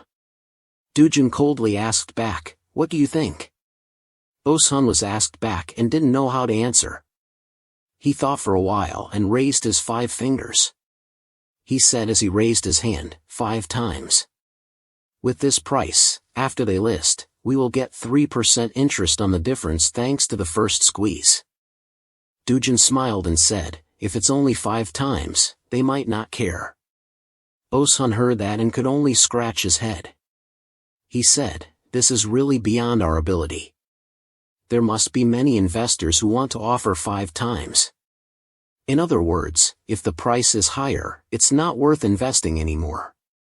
But Doo-jun was still very confident. He said, "We just need to pay more than 5 times." This kid kept hesitating and made Oh-sun annoyed. He finally asked, "How much do you want to pay?" He planned to increase the purchase price by 10 times and was thinking about paying them 50 times. Doo-jun calmly said as if money was falling leaves outside. Oh-sun heard the kid say that and felt like thunder struck his ears. He couldn't do anything but cover his mouth and gape. But Doo-jun was still very relaxed. He said, "Don't be so surprised. Martin has increased by 100 times already. Why can't Power Bank achieve that level?" This time Oh-sun was very scared. He decided to advise this kid. He said, "What if it doesn't work? Power Bank is not a production company like Martin. It's just a distribution company. 100 times? We might lose everything. This is a big gamble." Oh-sun said very worriedly. Doo-jun thought of the image of the rich old man in the future and said to Oh-sun, "You can't make the other party sit at the table without us. Who plays cards alone? Right? You have to see the outcome." Hearing the kid who was only in his teens say that, Oh-sun couldn't believe his ears. He thought to himself, "This kid is young but thinks so highly." It's true that blood is powerful. Because he trusted in Doo-jun's blood of wealth, Oh-sun decided not to argue anymore. He stood up and left, but still said, "All right, since you are blessed by the god of wealth, let's try this game. I will bet on you." Oh-sun said this until here and hesitated a bit. But Doo-jun said, "Yes sir." Oh-sun said again, "Gambling addiction will make us bankrupt. Remember that well." Doo-jun was confused because he had never played cards before. But he still smiled at his uncle and said, "This will be the last time until I become an adult." Oh-sun heard that and smiled and left. The next morning at Doo-jun's house, Oh-sun brought a stack of documents and said, "I have signed a contract to buy 5 million shares at 35 times the price. Now we can only hope for your luck." Oh-sun said and laughed. Doo-jun also laughed and said, "Don't worry, everything will be fine." Seeing Doo-jun drinking milk, Oh-sun still asked, "Do you really want to sell all your shares in Martin?" Doo-jun smiled and said, "We have made a lot of profit from Martin, 100 times more than before. There's nothing to regret anymore. After selling the shares in Martin and buying the shares of Power Bank, you can manage the rest of the money yourself. I will be in high school next year and I want to focus on studying for the next 3 years." Oh-sun rarely saw this kid not greedy for money. He laughed and said, "This is the first time I hear a student say that they study hard and it sounds weird. You always rank first in your school, so of course you want to go to S University. You plan to choose economics or business as your major, right?" Contrary to his uncle's thoughts, Doo-jun answered no. He planned to go to law school. Oh-sun was surprised and asked again, "Law school? Why?" Doo-jun answered, "Next to me, I have the best businessman in Korea, my grandfather, and my uncle who studied business in England. What else can I learn from them?" Si-hoon asked, "What do you think you can learn from the law department? Do you want to be a prosecutor?" Doo-jun said, "Of course not. I just want to show off." Si-hoon didn't understand what he meant. Doo-jun explained, I want to be a third-generation chaebol who is also smart. Some chaebol families have people who study at S University, but none of them are good enough to get into the law department. Si-hoon was shocked by his ambition. What was he planning to do? The next afternoon, at the chairman's mansion, the chairman sipped his tea and asked Do-jun, "You only have one more semester before you go to high school, right?" Do-jun quickly agreed to please the old man, because he was good at flattering. Do-jun also said to him, "I have talked to my father." The chairman wondered if he was looking for a school. Do-jun said no, he would study at a normal school. He didn't need to study abroad. The chairman was not happy to hear that. He thought his grandson didn't care about him. He knew it would be like this. He said, "Don't worry, I will find out about the prestigious universities in Switzerland for you. I will let you study at the best school in the world." But Do-jun was stubborn. He said he would study at S University. The chairman was very surprised and asked, "What? S University?" Do-jun politely said yes, it was a school that gathered talents from all over the country.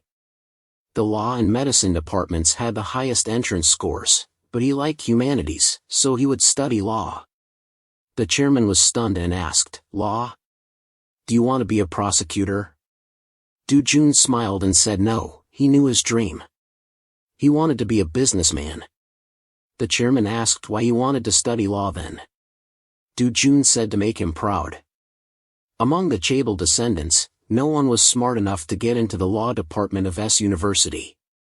The chairman was speechless and amazed. He remembered how proud the chairman of Ji-hyun Group was at the meeting of the Korean Industrial Federation. His grandson got into S University and became the topic of the meeting that day. Everyone knew the tricks that helped him pass the exam, but he still bragged non-stop and made everyone angry. He heard that he hired dozens of reporters from S University and the Ministry of Economy to go to S University. The reporters followed the officials and investigated the situation. Then they chose a department with the lowest competition rate before 6 o'clock and successfully submitted the application before the reception stopped working. He heard that he got into a dead-end department like Oriental Studies or Oriental History or something like that. If he took the regular exam, he wouldn't even dream of setting foot in S University. But even if he was a chaebol chairman, he was still a normal person, so after a year he still kept boasting about his grandson. It was a bland boast indeed. But if it was getting into the law department of S University, it would be different. Because this department did not allow cheating and everyone had to admit it. Thinking of this, the chairman quickly asked Do-jun why he registered for the law department of S University because of him. Do-jun smiled innocently and answered, "Of course, sir. Why else would I want to study law if I don't become a controller?" The chairman looked at his grandson and was very touched. He smiled happily and said, "Finally, there are many people who make money to increase my assets, but none of them make me happy. But my youngest grandson moved me to this extent." The chairman said emotionally, "You should go to S University. Whatever you want as a gift for admission, I will buy it for you." Do-jun laughed loudly and replied, "Yes, to please the chairman." But in his heart he thought, "You have to remember what you just said. Because what I want is not just an imported car. I want the power of the chairman of Sunyan Group." In July 1994, Paul Gubin announced his stock and was listed at the highest price of 18,900 yen per share. After listing, Paul Gubin immediately earned 200 billion yen. Chairman Choi Dong-chun announced the positive buying and selling and merging with the ambition to reach the world. The first $230 million of Do-jun's initial capital increased to $850 million after only 1 year. He earned $620 million. Before Paul Gubin's economic bubble burst, he withdrew his capital and stopped investing. Do-jun also devoted all his energy to studying for 3 years in high school. Sometimes he also invested in Hollywood movies, but of course he only considered it as a hobby. If people think that his investment in the movie Titanic by director Tram is risky, he has to accept it. Fortunately, Do Jun's British friend Sang Dan successfully completed the high school program, but because he did not get enough scores to enter the desired university, he quickly went to study in the US. Although he is the type who easily changes his mind but not his nature, it turns out that no one in the family expects or cares about him. So he can easily continue studying in his favorite field, which is probably music. Then he also boarded a plane to the distant US. Now in the third generation of Sun Yen Group, everyone is looking at Do Jun, a 12th grade student, to see if Do Jun can become the first person to pass the law department of S20 University. Everyone is watching Do Jun's achievements closely. Some are curious, some are cautious. Only his parents and grandfather always expect and follow him. One day before announcing the university entrance exam results, the chairman sat listening to the phone and boasted loudly to the other side that my youngest grandson ranked 39th nationwide. That's not school-wide but nationwide. If only considering the humanities field, he ranked 10th. The maximum score for the university entrance exam is 400 points, right? The kid got 367 points. He was only 6 points away from first place nationwide. That's not too far behind, right? The chairman boasted for a while and still didn't get bored. One day before announcing the university entrance exam results, the chairman received a paper with Do Jun's results. He held the paper in his hand and called the other side saying that he had to pass the law department of S University to be qualified. He said that he had studied hard, but was S University capable of teaching my grandson? I should have chosen Harvard or Oxford.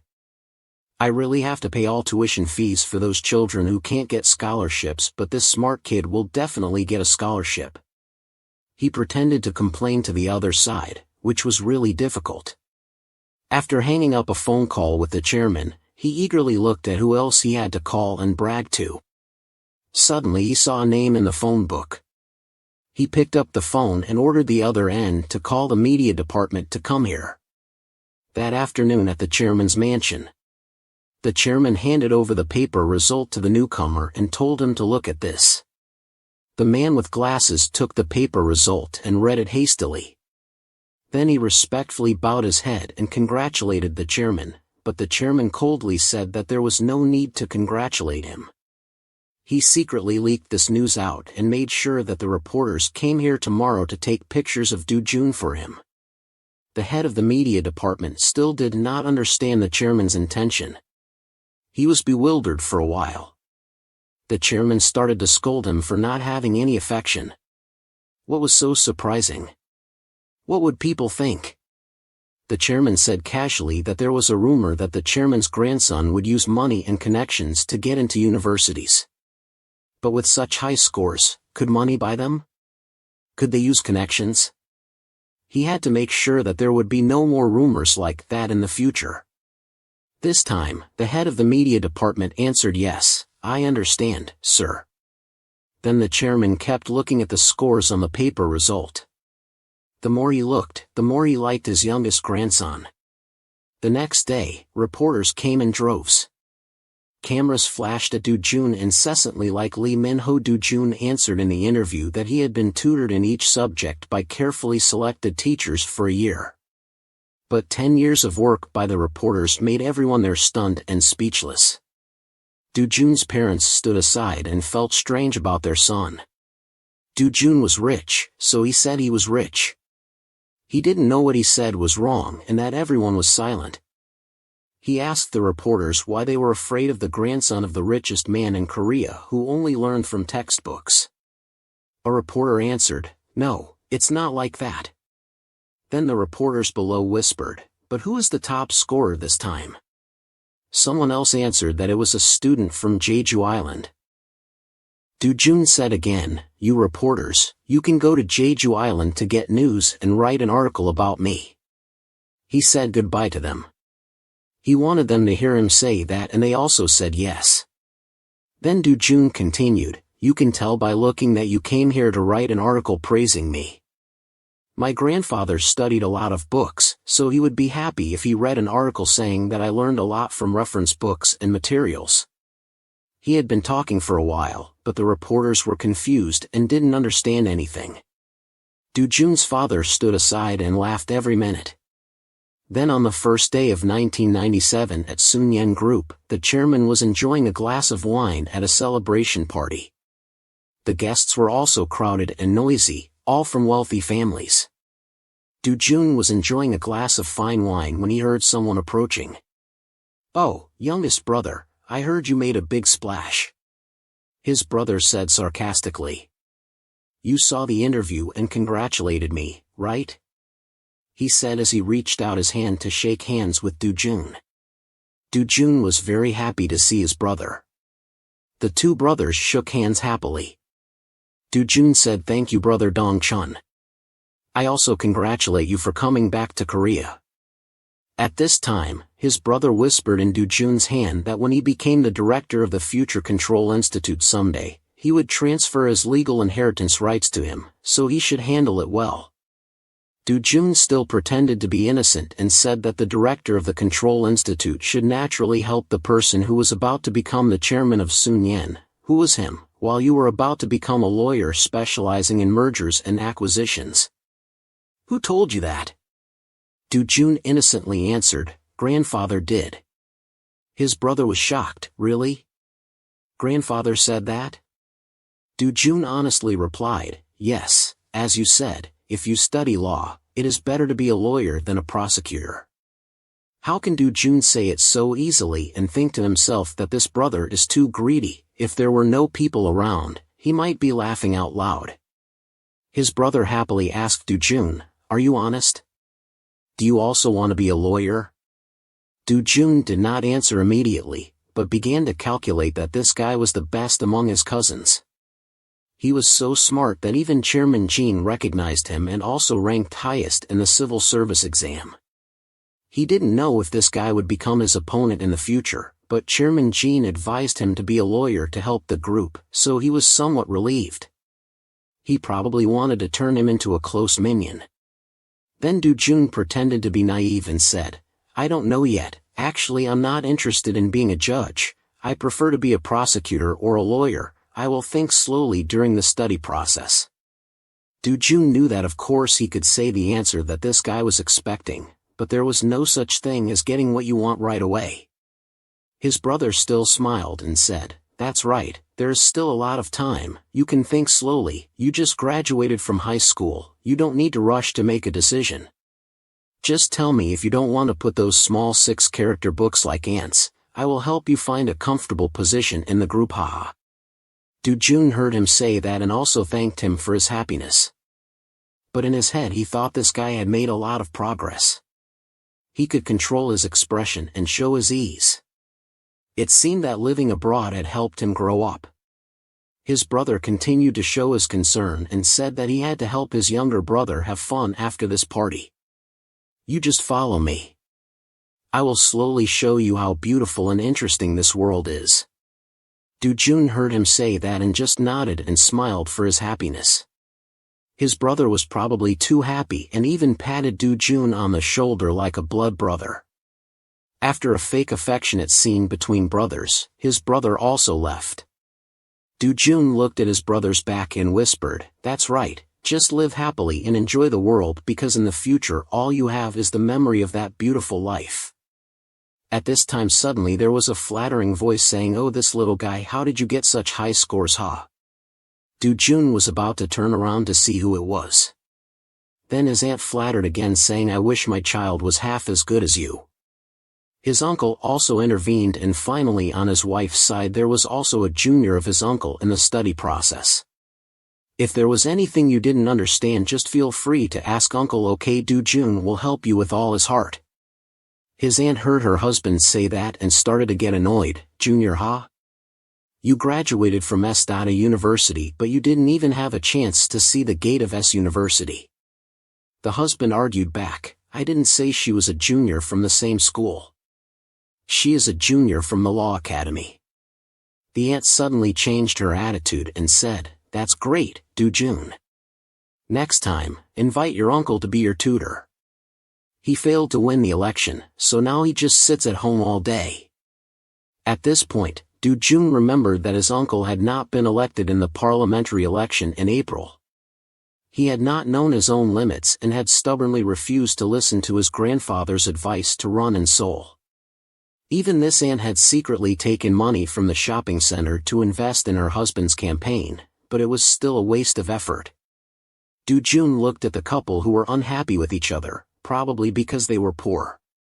So he asked, "Will uncle be able to run in Seoul again next time?" But the uncle was still full of enthusiasm and affirmed, "Of course, I can't stop after 2 terms. I will finish this term and then move up to a higher office." Do-jun muttered sarcastically in his heart, but on his face he still smiled like an innocent kid. The uncle continued, "You know I'm very happy with your achievements, right? The upcoming supplementary election, you understand, right?" Do-jun interrupted him and said, "Uncle has to win the supplementary election, and I will ask him to support my campaign funds." The couple were overjoyed and the aunt quickly praised him, "You are so smart. You say one thing and understand 2 things." Seeing the couple so happy, Do-jun decided to throw another bait.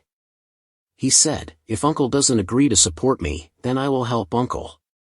After all, uncle is my senior." The uncle was puzzled and asked, "What do you mean?" Do-jun asked back, "Don't you remember? I have money from selling the farm in Bondang. I still have that money in the bank and I haven't used it yet. There is still quite a lot left." At this point, the uncle finally remembered Do-jun's money. Do-jun secretly calculated that the uncle had to get into parliament and then help his nephew gather some lawmakers to follow him. The uncle happily grabbed Do-jun's hand. He was very grateful and called out Do-jun's name.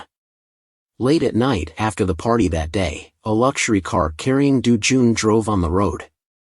In the car, Do-jun asked his cousin where he was going, but his cousin just said to follow him. He had told him that he would have a few drinks with him today. Then the car turned into a large private area and parked in a parking lot full of luxury cars.